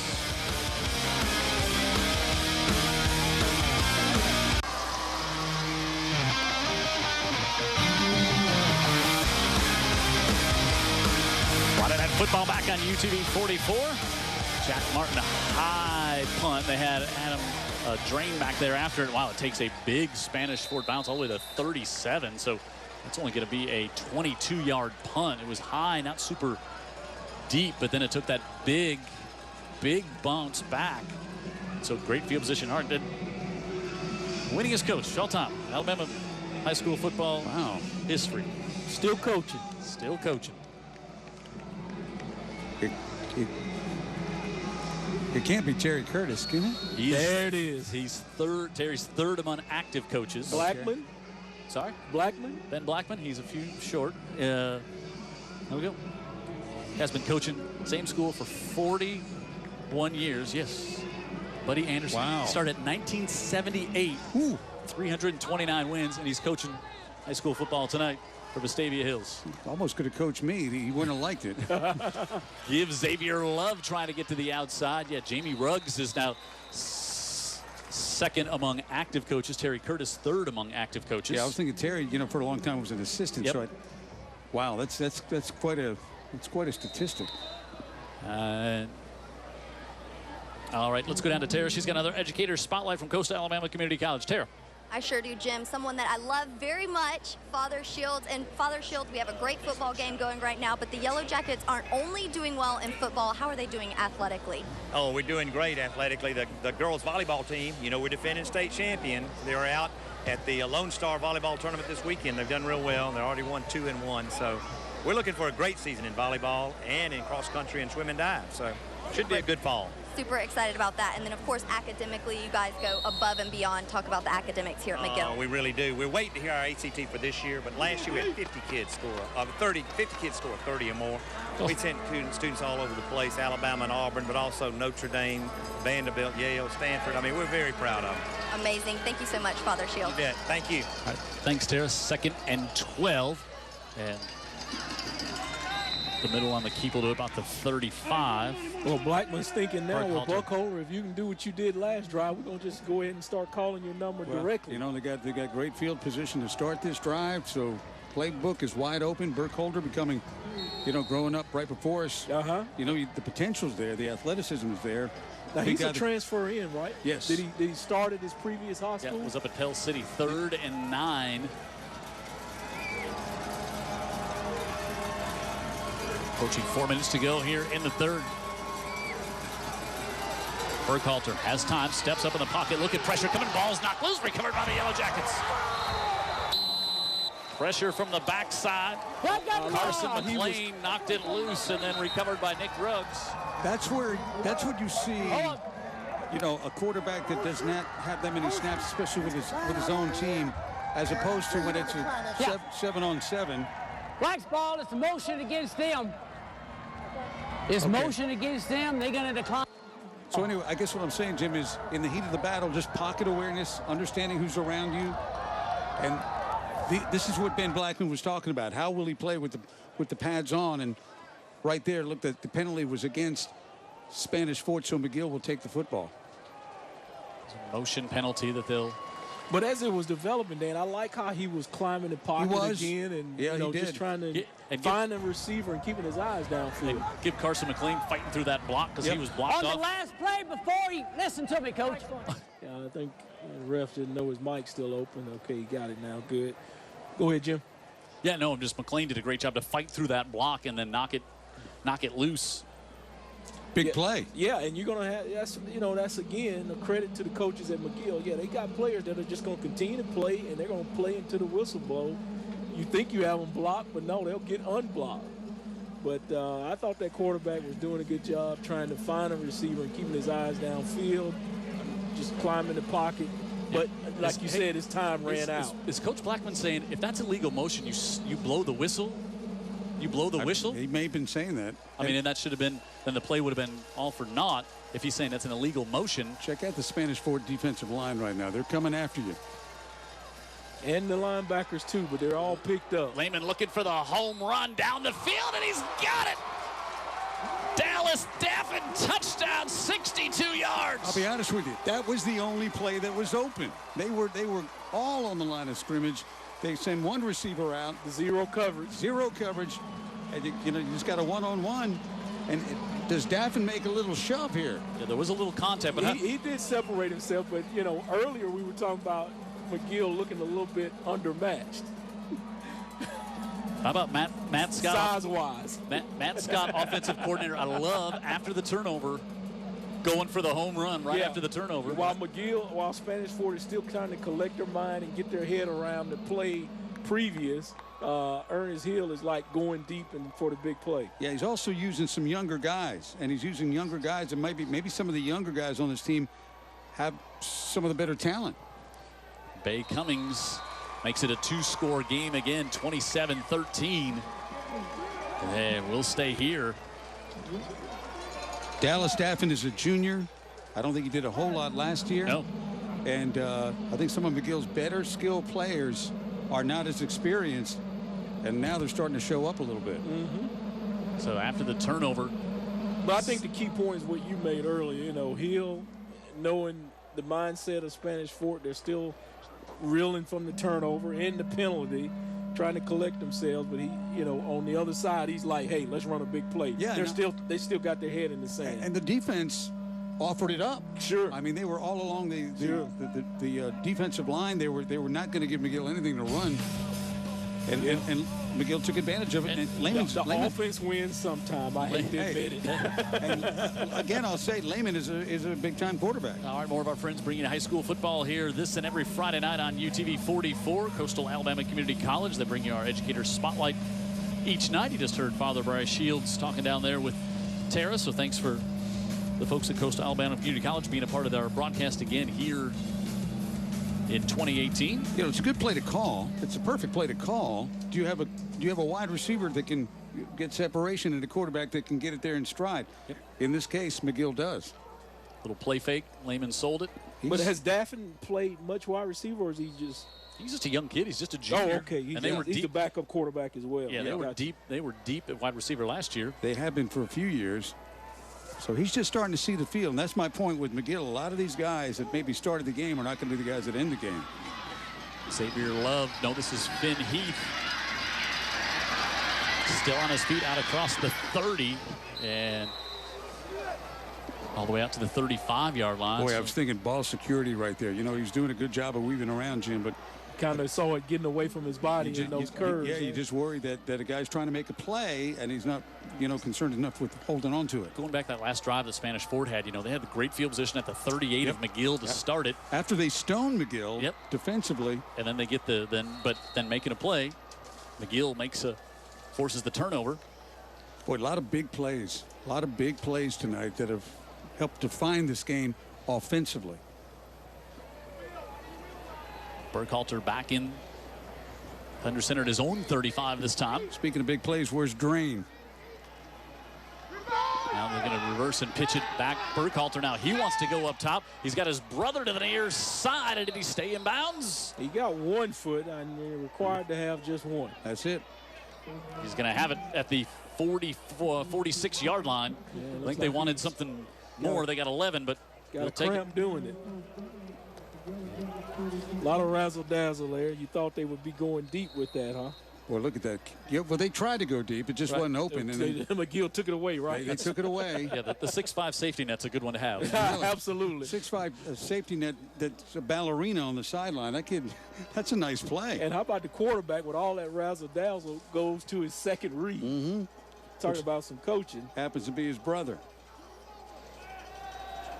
Burkhalter again looking downfield. Now comes back across and throws that one dangerously in traffic. And he's trying to get that one to Caleb Purdy, junior wide receiver.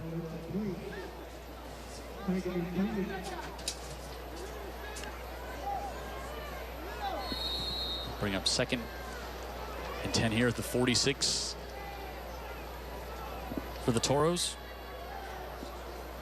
Got enough time on the play clock at 15. Kind of abandoned the run.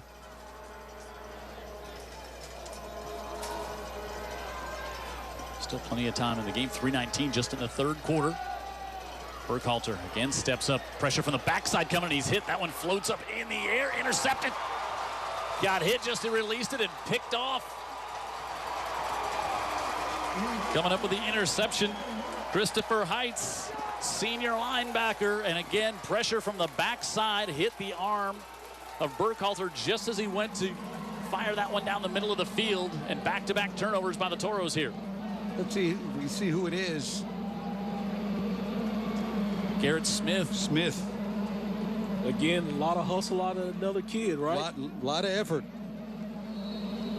You know, I can imagine they go look at the film, and these kids probably are getting loafs graded on loafing. You know what I mean by that? I mean, if you get caught not rushing and running to the football, oh, that's a loaf. And you get so many of those, you're probably not playing.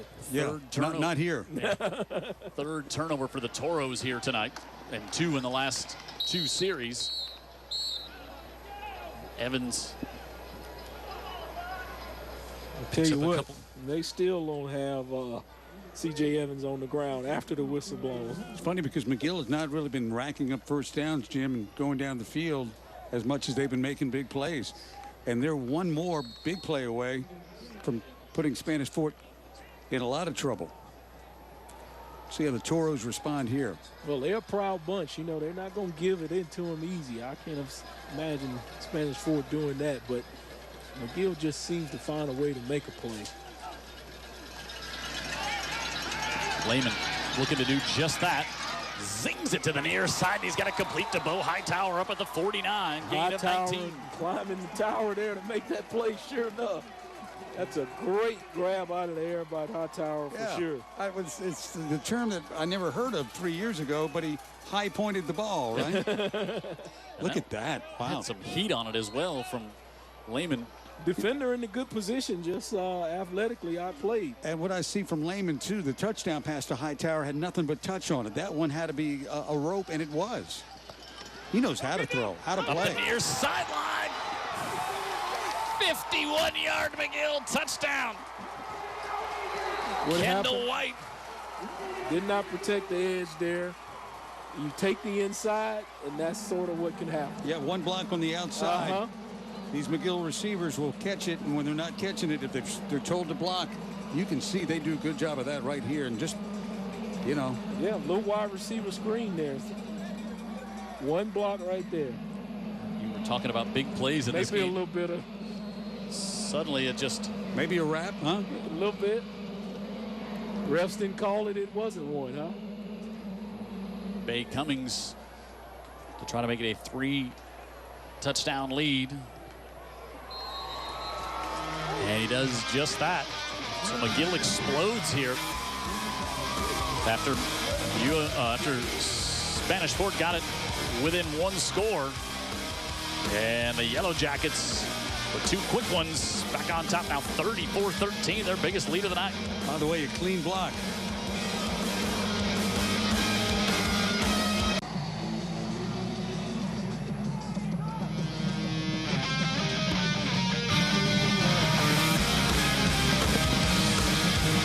McGill, some explosiveness here in the third quarter. They lead now 34-13. It was 20-13 just a few moments ago after Spanish Fort came out and scored on the opening drive.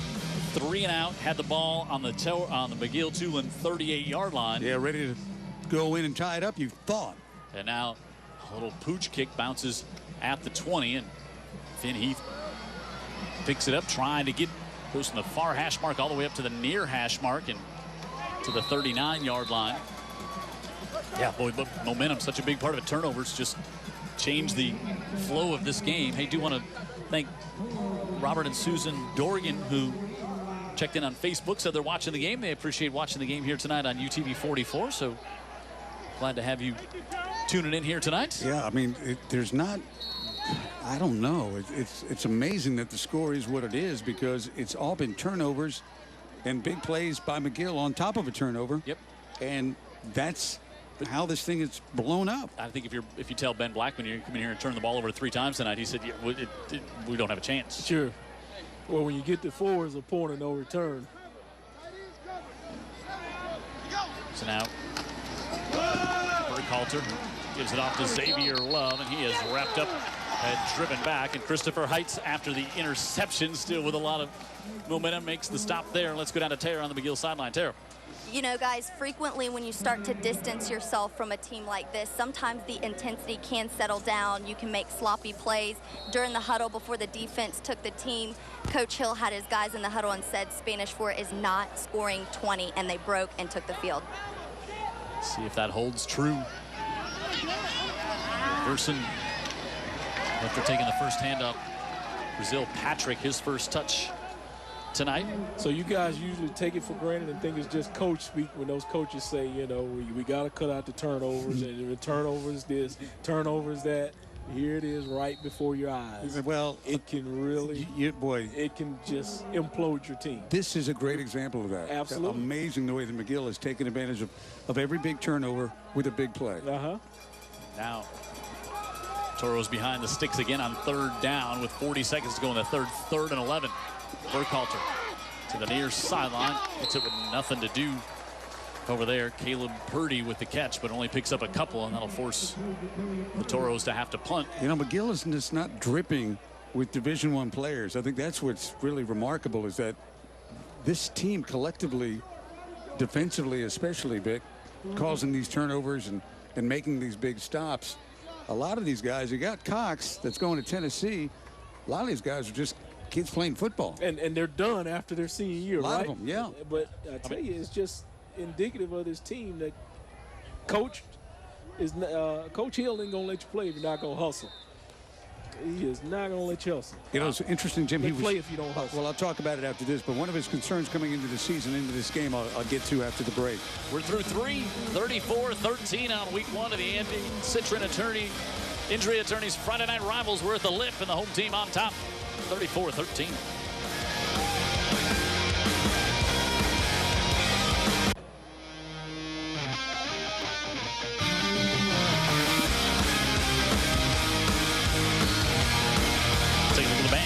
Tonight.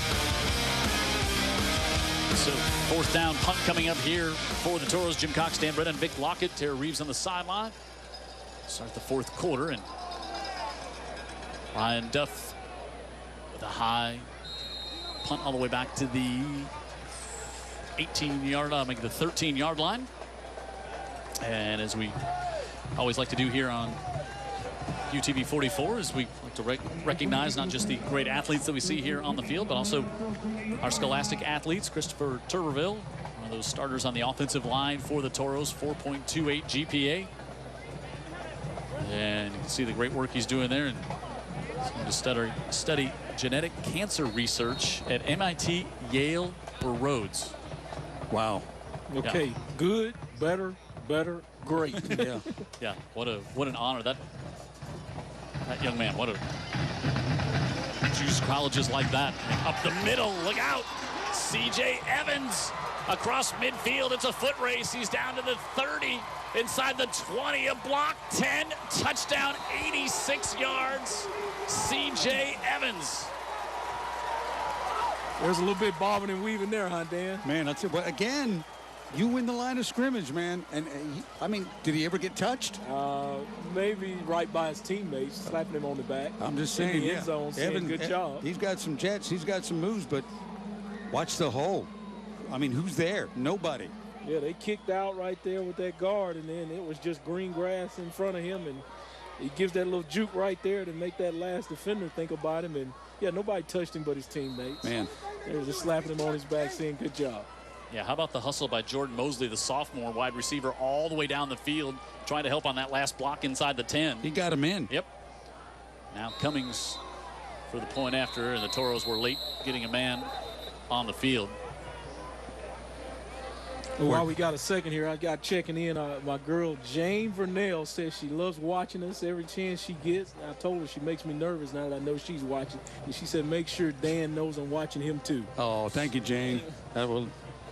She's McGill, so she's having a good evening tonight, right? She is dead ball. False start on the offense. 5 yards. 4th down. So false start penalty on the Yellow Jackets there. I thought it was the late arriving Toro. And she says, hello, Jim. Jim and I worked together at the Mobile Mystics hockey team about 107 years ago in downtown Mobile. So we need to credit her for recruiting you to Mobile, right? I don't think she was part of that recruiting trip. There were a bunch that were involved, she was a great recruiter, though, I must say, though. She wasn't there the first year. So Dolphin Street might have been a part of the recruiting process to bring us down there. Have a nice dinner. I think it's our Gulf from Mexico. We came down and was the old Drayton? What was the place? It used to be Drayton Place. Well, maybe I think that's what it was. That was the first restaurant I ever had. Okay. You got tired of that frozen Lake Michigan up there. Yep. So, Bay Cummings.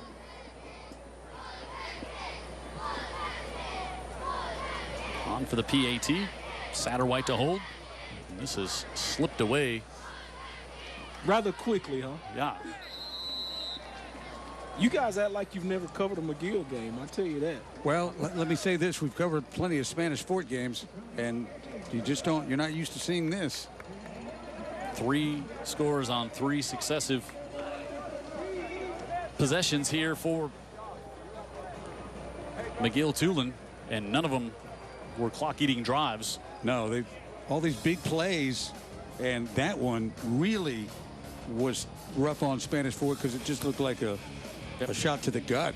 They want to thank our title sponsor each and every week, Andrew Citron Injury Attorneys. They bring you Friday Night Rivals every week here. Andy wins. Call Andy 251-888-888. Just keep pushing eights. Like Quinn said, it's going to start ringing at some point after you get through the area code, right? It will start ringing. So thanks. I think you have to stop dialing at some point. It messes everything up. I don't know. Thanks to Andy again for being a part of the UTV 44 Friday Night Rivals. Glad to have him along this season. I bet we might see him at a game on the Eastern Shore. Office over there in Daphne. We'll be back on the Eastern Shore next week. Spanish Sports going to have to quickly regroup as they take on Daphne. And I'm not going to be shocked one bit that they do regroup. I would expect nothing less out of that. And last we heard, it was Daphne on top of 7A Theodore. High kick, Quinn puts it 6 yards into the end zone. And we're talking about, folks watching now. I failed to mention my good young lady friend, Miss Millie Fritz. She's been asking since June, are we ready to go? Yeah. I've had that same question at supermarkets, and someone asked me in May, y'all ready? And I was like, what are you talking about? And they were Memorial Day, my barbecue plans? So many of the residents around South Alabama are ready. They're like, football, man. It's football. It's like, well, I think it's still softball, but okay. And I promise you, Miss Millie Fritz, she doesn't really know what a touchdown is. Yeah. But she's ready to hear us on the air. She enjoys it at church. She's a long time viewer. Yes. Hey, Miss Millie. Burkhalter scrambles out to the right and fired that one incomplete, trying to get to his brother, and Ruggs was there in coverage. He's been a QB1 student under David Morris since the 5th grade. Burkhalter has, and David thinks very highly of him and says he's going to be a big-time player. He's only a junior. Man, he's got size to him for that size to grow into. And if that's what David thinks, we'll agree with David. How about that? Yeah. Let's go with him. Gives straight up the middle. And back in the game now is Justin LeJesse. Before the game, quite frankly, we were talking, Jim and I, on the field, waiting for Vic, who was some sort of traffic jam on Cottage Hill Road. It was a nightmare. I hope the power's back on when I hit that way. We were like, I was saying to Jim, I really don't, it's first game, what do you know? But I didn't know what to make of this McGill team. And one of the comments that Coach Hill made to me here in a moment. Jesse to the 45. I don't know that it was make it to the 40, excuse me. Yeah, I don't know if it was a concern of his, but he did state it to me. It was like, a lot of these guys have been on winning teams, and they kind of prance around like, we're McGill. Mm-hmm. But a lot of these guys really haven't contributed to what we've done. Yeah, I mean, they've got some playing time because we win a lot of games by a lot. And those guys have stepped up tonight. Yep. And he didn't know they would. You don't know until the Friday night lights come on. Yep. Burkhalter is McGill only rushing 3. Fires that one incomplete. Again, trying to get to his brother. And I think that's what Ernest was talking about throughout the week. He said, we got a lot of kids, and we've done a lot of great things here, but we'll see when it starts, and and every coach is getting that answered tonight as they see their team for the first time. We're talking, there's a number of familiar names on the McGill team, but actually there's also a lot of guys who were calling their name prominently for the first time. Yep. 3rd and 3 for the Toros, and it's dropped right through the hands of Xavier Love. That'll bring up 4th and 3. And even in a game like this, and Vic Lockett will tell you, there's lessons to be learned. There's lessons to learn with the way you carry yourself. Sure. Behind by this much. Sure. Shows your character. Yeah, you're embarrassed, but every play is going to be on film. That's right. And then there may be some younger kids to get some opportunities, and they may be considered young this week, but next week they may become part of the game plan. So you're going to have some kids, especially on Spanish Fort side, I would imagine, would want to get in and get the chance to show these coaches, I can do it on Friday night. End-over-end kick, fair catch called for. We got a penalty back here with either roughing or running into the kicker. And it's coming back, so we'll get they got a mercy. First down. At a mercy, you give it to Spanish Fort, whether, you know. Well, I think Coach Hill may be getting a little bit greedy there rushing that punt. He's really trying to put his foot on their neck, and if he blocks that punt and get a score or get the ball on this end. A lot of black shirts back there. Yeah. It is the dangerous one when the kicker still has his leg outstretched. Personal foul. Roughing the kicker against the defense. 15 yards, automatic first down. So Spanish Fort can get down 41-13. Interesting call by McGill. To rush that punter, huh? Well, it was leaky blocking, that's one thing, but if you're bringing a lot of people to... They brought the heat that time. Yeah. Like I said, Coach was getting a little bit greedy on that one. Just trying to see if that play works. We've been practicing it all week. Let's get it on film, right? Find out. I didn't know it was going to be 41-13. Jesse splits out the far side, and they come back. Burkhalter to Burkhalter, and pickup of 8. McGill sitting back in a zone that looks like a quilt. And he just got pieces and pieces all in the back there, trying to make sure that nothing big happens. And see if Burkhalter takes advantage of that, finds some of the soft spots, and is able to move Spanish Fort down the field for a quick score here. Well, option 1 is his brother, and it's been a good option so far this night. You know, Drain had the big reception in the first half, but he's not had the ball in his hands a whole ton tonight. Then he made a catch on his back. He looked down the corner, and that one incomplete. There was some contact there as they were trying to go to Carlos Garcia. You know, McGill, what McGill Murphy next week, second week of the season. You know, not usually a game you have that early, but that's just how the region schedule broke out this year. Yeah, so some of those traditional games on the back end or late in the season. U.S. St. Paul's going on right now. Right. So is it going to have the season kind of topsy-turvy where we're going to have all the heavyweight games on the front end, and then, you know, we're going to be kind of lounging toward the finish line at the end? Not sure about that. I know McGill's got a lot of their tougher games early, or games that would be perceived preseason as tougher early. Sure. They've got a road trip to Louisiana here soon. Yep. Week 3, I guess. Flag on this one. Yeah, they go to give a shout out to my man Dan Kidd. He's a frequent flyer as well with UTV 44 Friday Night Lights. Yeah, they head over to West Monroe on week 3. Then they've got Davidson in week 4. Spanish Fort, Daphne here. Then they go to Moss Point in week 3. Face mask. 5-yard incidental against the defense. It's 5 yards. First down. Face mask will give the Toros the first down. Ben's like, thanks for the calls now, because he's had his differences with the officials tonight. But Jesse inside the 25. But this is why you didn't expect this game to get out of hand, but Spanish Fort playing upper class against 7A McGill tonight. Well, you never know. To me, when I came into the game, you know, my mind was pretty open. I could have seen it going either way. And I could have seen it also being a tight game. So I really would. I'm not so surprised that it happens. Well, you've covered on all your bases of what the game could have been. Yeah, so that's the reason I said I came in with an open mind. I think whatever happens, I was just going to let it unfold in front of me. Burkhalter looking to the corner, and he drops that one in, and he can't hold on to it.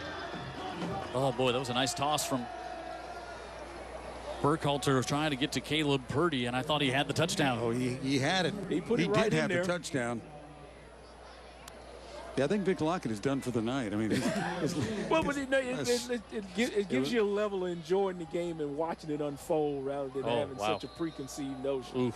So that's the thing I was pointing out. Yeah, and I agree, especially in game 1 of the season. You know, a lot of unknowns. Correct. And then, you know, like I said, these are 2 great programs, so it could go in a bunch of different directions. And with all the big plays McGill had tonight, you could have if they were to play again next week, this could be a completely different game. I agree. Burkhalter pulls this one down on 3rd and 4, and he did not get the first down. That sounds crazy, 41-13, but if you watch the game tonight, you would see that turnovers and then immediate big plays were devastating to Spanish Fort. Absolutely. And, you know, and I've got to credit Coach Hill. I mean, he's done some things to put himself in this position as well. He's got a new offensive coordinator, too, that Jim and I met years ago when he was coaching at Hueytown. Yep. Coach Scott. Yep.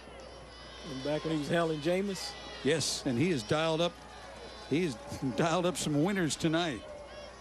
Well, I hate to say it, the first 3 weeks of the NFL season, he can get Jameis to help him. To the inside and 4th down, and he did not get the first down, so another 4th down stop here by McGill, and I expect a heavy dose of McGill running the football.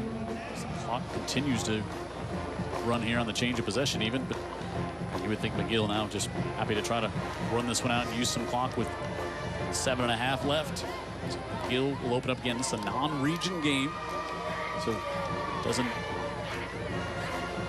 affect your chances to make the playoffs and get some tiebreakers or something came along the line. But you know, like we said before, you tip your hat to both teams to schedule a very tough opponent in week 1. Very easy to, you know, try to find someone and to say, hey, we're gonna get an easy win. We're gonna have our starters done by halftime, but not a lot to be gained to that for a program at this level. Right. They get enough of those games during the year. Right. Yeah, credit to both these programs and schools. See what McGill has coming up. So tonight, then Murphy and Dan talked about the trip to West Monroe, Davidson, and then they got Mary G. Then a week off, Foley at Theodore, and close the season with 3 of their last 4 on the road. Boy, you start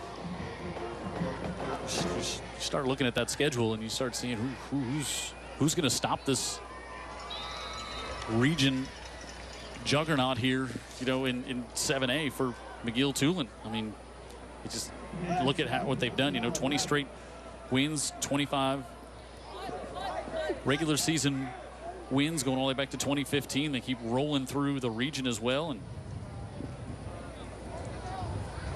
yeah, I mean, you start looking down and you say, okay, what's Theodore going to be? A lot of people high on the Theodore team this year, but yeah.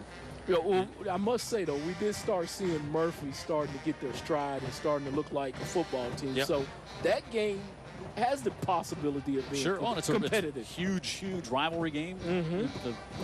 It's a huge game for both of those teams.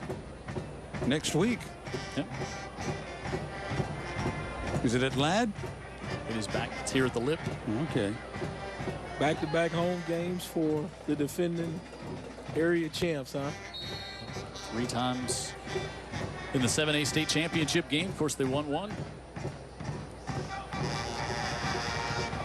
Over the middle.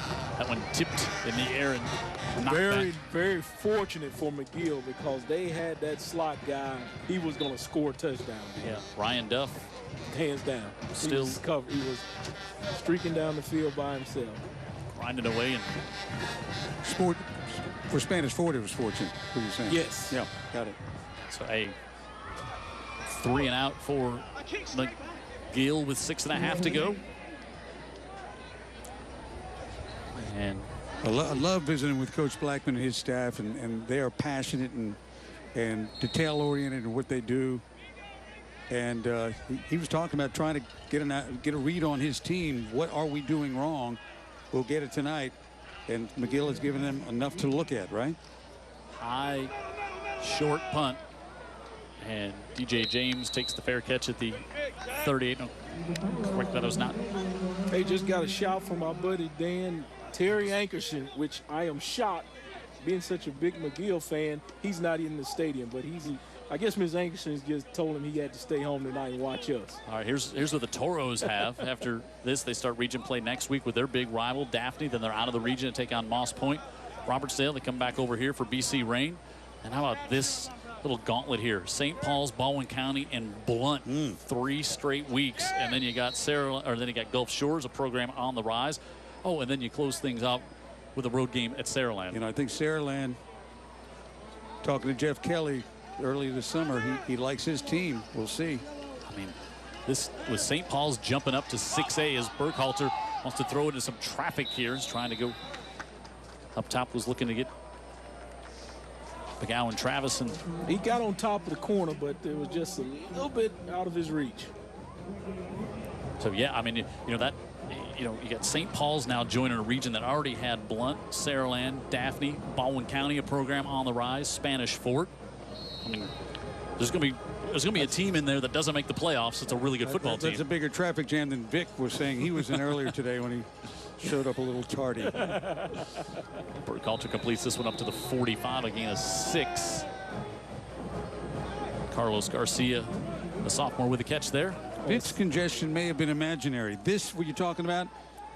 Jim, I think I'm going to get a letter in my locker from Commissioner Dan. Yes. If I'm not here next week, guys, you already know the deal.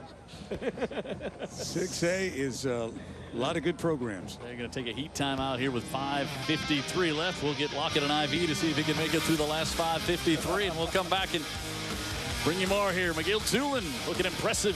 The big lead on Spanish Fort in week 1.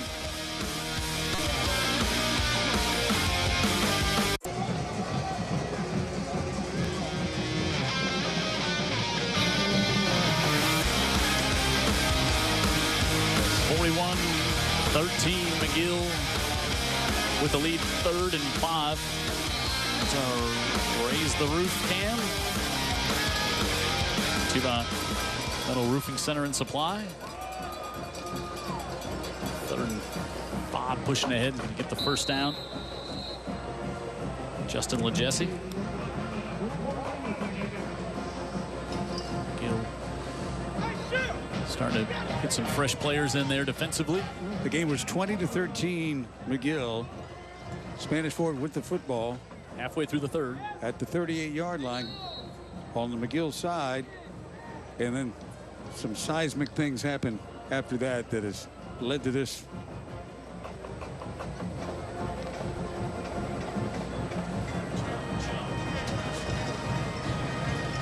Yeah, turnover on a fumble, interception, and then it was off to the races for McGill.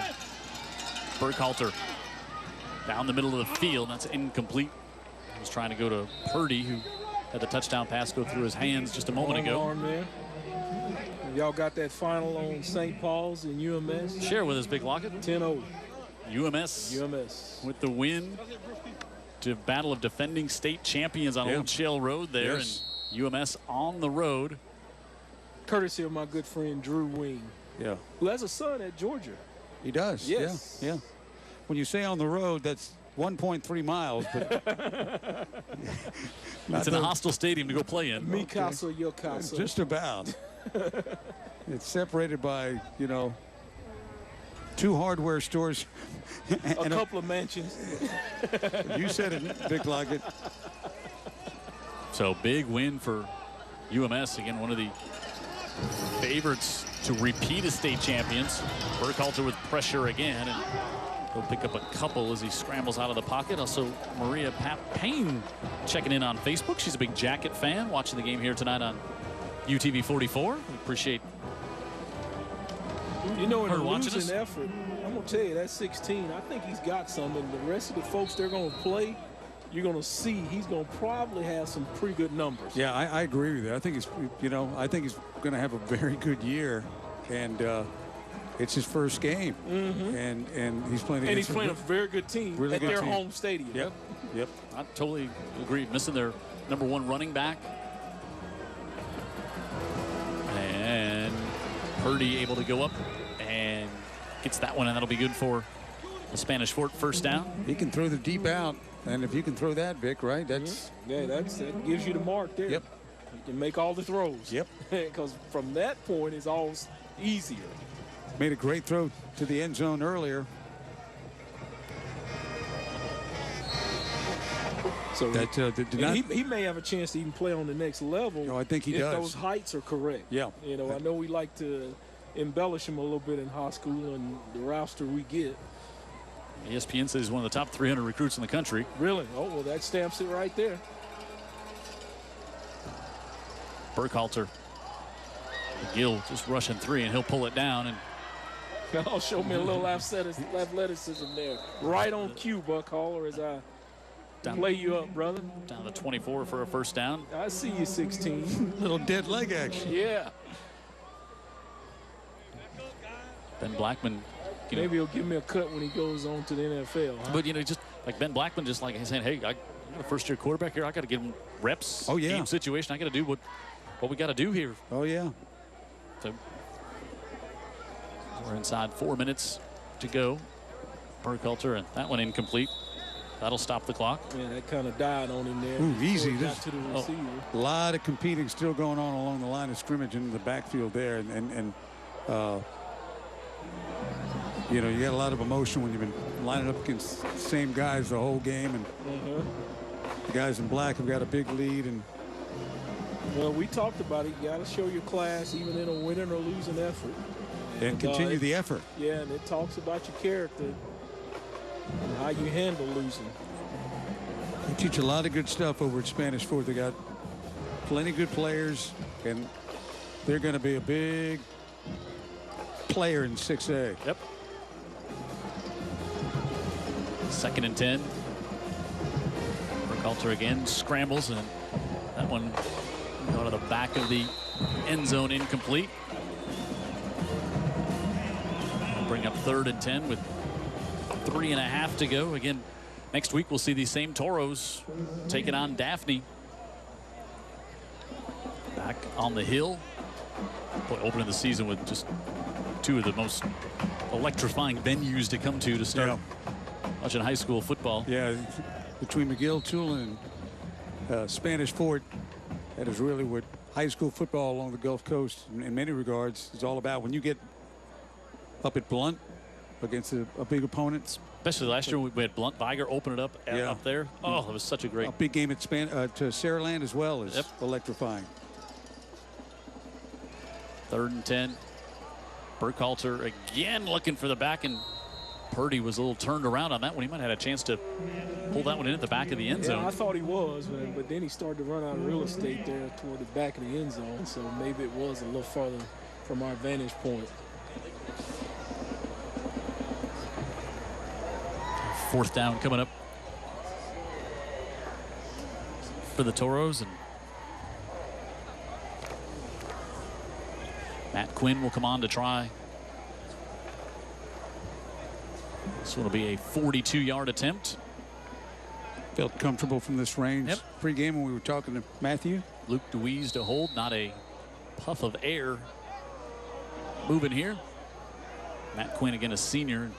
Talk about he's been making kicks. Been making kicks since an 8th grader, and he really has.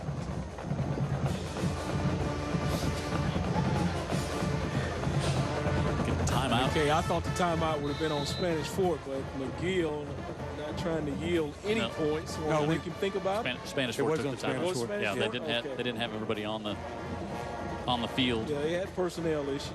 Yeah, they rightfully needed to take that timeout. I would just say on the bus, I would probably not want to be seated next to Coach Blackman on the ride back across the bay. No, but he's had a long time to kind of process this thing because it got away in the 3rd period. And so, the things running through a head coach's head, witnessing all this, knowing his team is a lot better than what they've shown here tonight, I think. Mm-hmm. And he knows who he's playing, yeah, where he's playing, why he's playing this game. But in no way did he expect or will he accept this outcome. And so things will happen during the week for sure. So Quinn, this will be a 41-yard attempt officially now, and get a flag before the snap, and then another flag at the end. Some of the hurt feelings along the line of scrimmage, Jim, I was talking about. These guys going after each other and competing, and now you've got a lot of frustration tossed in the mix, and this is what you get.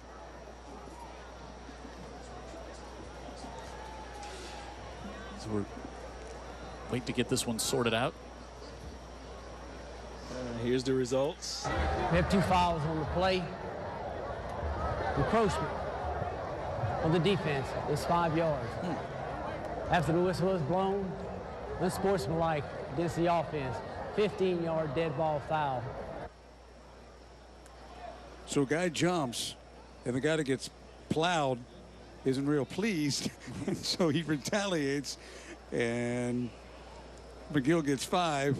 Be a net of 10. Yeah, Spanish Fort again. They've just been the loser in every situation tonight, from play to play. So now we'll see Matt Quinn try one from 51. We saw him make one from 55 while we were standing on the field. That's a different setup, but yeah, and it would have been good from 60. He can make this. Yep. We know that. That'd be. Just give him a little more room to operate, huh? And that jinxed him. Yep, pushed it to the near side. Had the leg. Yep. So all that, and we stay at 41-13.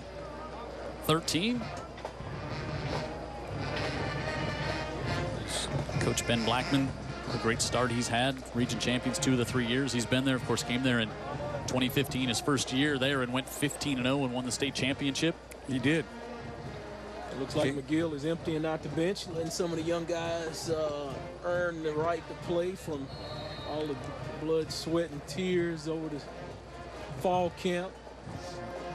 You know what's interesting, too, about these coaches' careers, when Ben Blackman left Greenville to take the job at Gulf Shores, do you know who took the Greenville job for his first head coaching job? Would have been Ernest Hill. Really? Okay. I believe that was his first job as a head coach. I could be wrong on that, but he was there.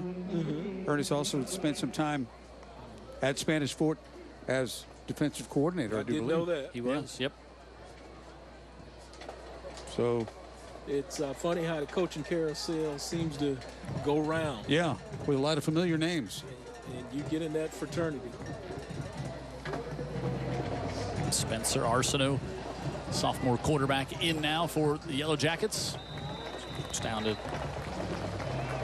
2:20 to go in this one. By the way, Ben Blackman's son, I'm going to put him on our all South Alabama ball boy watch list. Okay, I don't want to get ahead of myself. We're calling it the watch list. His name is Cates, and he looks like a mini Ben Blackman. Oh my goodness. And he's intense like his dad, but he is a wonderful young guy. I can't believe there's actually a service you have to pay $12 a month to watch those kids on, track their progress online, like a recruiting service for ball boys. It's my it's my side hustle. Well, it's Dan Brennan's ball boy watch list. I'm anxious to see and eager to see your trophy you're going to create to give them. It's a beauty. I can tell you that. We'll do it in the last game, and I'm promising that now, and I'm hoping everybody forgets about it by then. So here's our recommendations, our nominations for you to choose who was the player of the game. Sheldon Lehman, big night. I'll tell you about his numbers when this one wraps up. C.J. Evans, big numbers as well. And Sawyer Brady, who played great defensively and then came in and ran the ball offensively in the big package down near the goal line. And it's going to be good for a McGill first down as it rolls out of bounds. Heading toward the locker room, Sawyer Brady's going to take a shot at Father Shields just for giggles, and then they'll forgive him too, because that's just what he does. He goes hard. First down for the Yellow Jackets. Pat Greenwood. See him down on the sidelines there walking around, and Hall of Famer gets to just strut around here at the Lip. Does, yeah. He's former teammate here on High School Football on Friday nights. He's a MAC team made man. One of the all-time good guys in the media world as well, and a handoff up the near side and sprinting up the near sidelines. Reddick Barnes is in for the touchdown, 54 yards. You call that an exclamation point to the sentence, paragraph? Another big play for McGill. And Barnes gets in there and streaks up the near sidelines. And I don't think Coach was getting greedy there. That was just a simple run play. No, that was... Kids are just going hard. That's right. You got to get their opportunity. Yeah. Congratulations to that young man. He's going to get more touches this year. But got Jim Cox to call his name. That'll be something he'll put on his DVD and have forever. Might turn the sound down and put some music underneath the run. But, a little Rocky in the background. Good for him to get the touchdown, and now well, it's not Cummings. complete without the announcer guy saying my name and I'm making the run.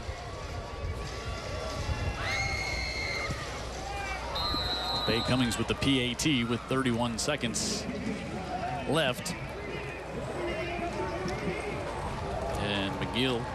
There'll be some people, so when you see scores from around the state, sometimes you look at one and you're like, Yeah. Well, they're going to be an eye, they're going to look at this one with a double eye for sure, because Spanish Fort is no slouch. No, got to quarterfinals the last 2 years. Before that in 15, they won the state in 6A. And again, we mentioned McGill-Toolen. As long as there's been a 7A classification, they've made their way to the state championship game, winning it once. Yep, all 3 times. And you would certainly bet on them as a team to expect to win a great chance to represent the south part of the state again this year. It's an impressive win here tonight.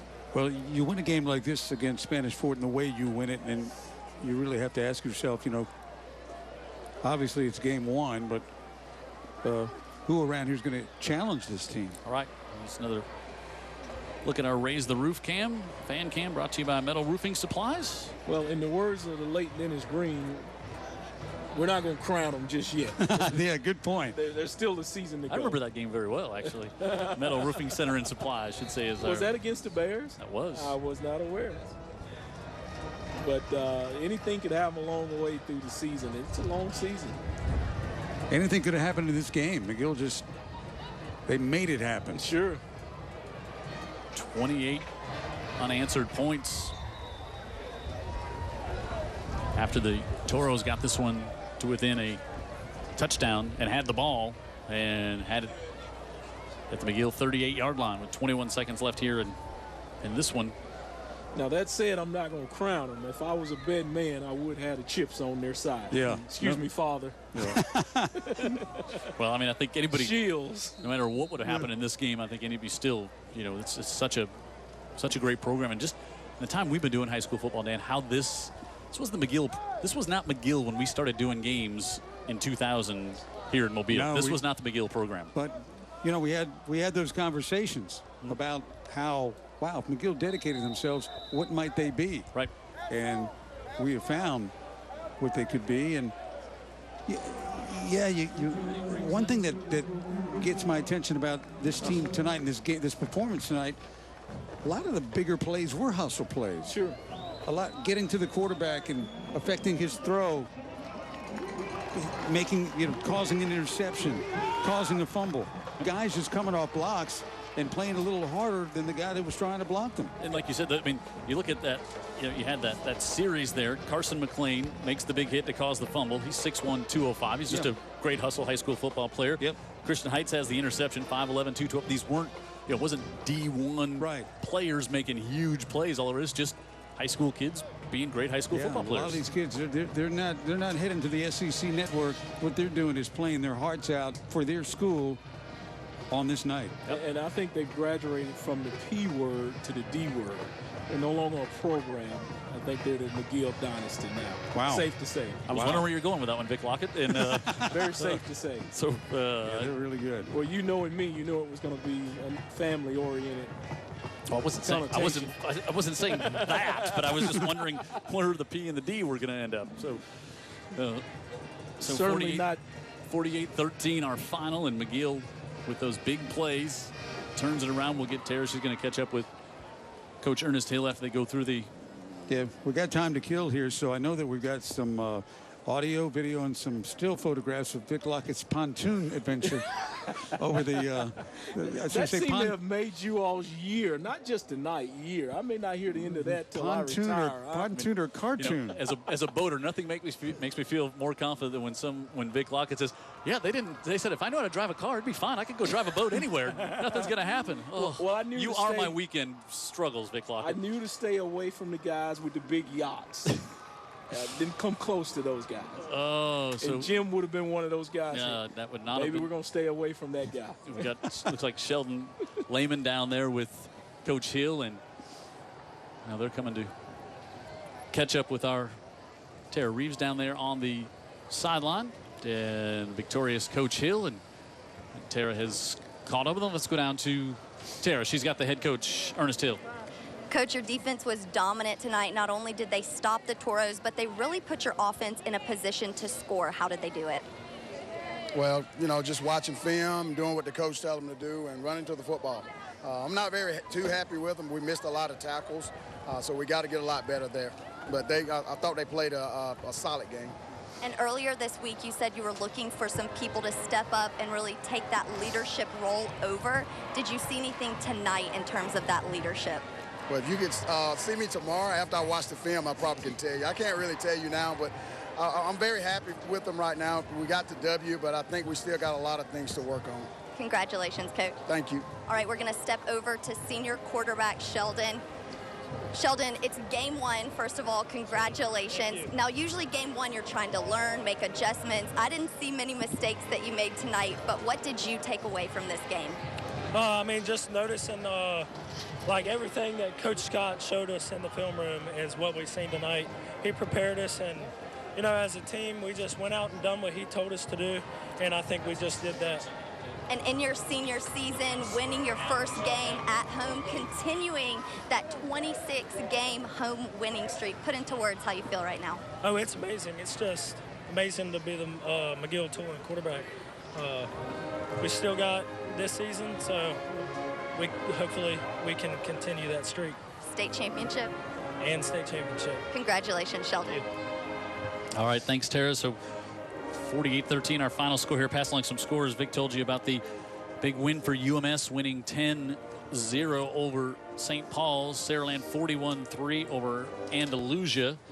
And we had a Murphy score still going out, and Daphne up late in their game with Theodore. That one's coming right down to the wire. Then Daphne, we're going to see those Trojans next week when they take on Spanish Fort. That game will be in Spanish Fort. Trying to get some more scores to scroll through my phone here. It's the first time. How about that St. Paul's? If I remember this right, St. Paul's maybe first time since like 08 they've been shut out. If they hadn't been shut out, I mean, I think it's been dang near 10 years.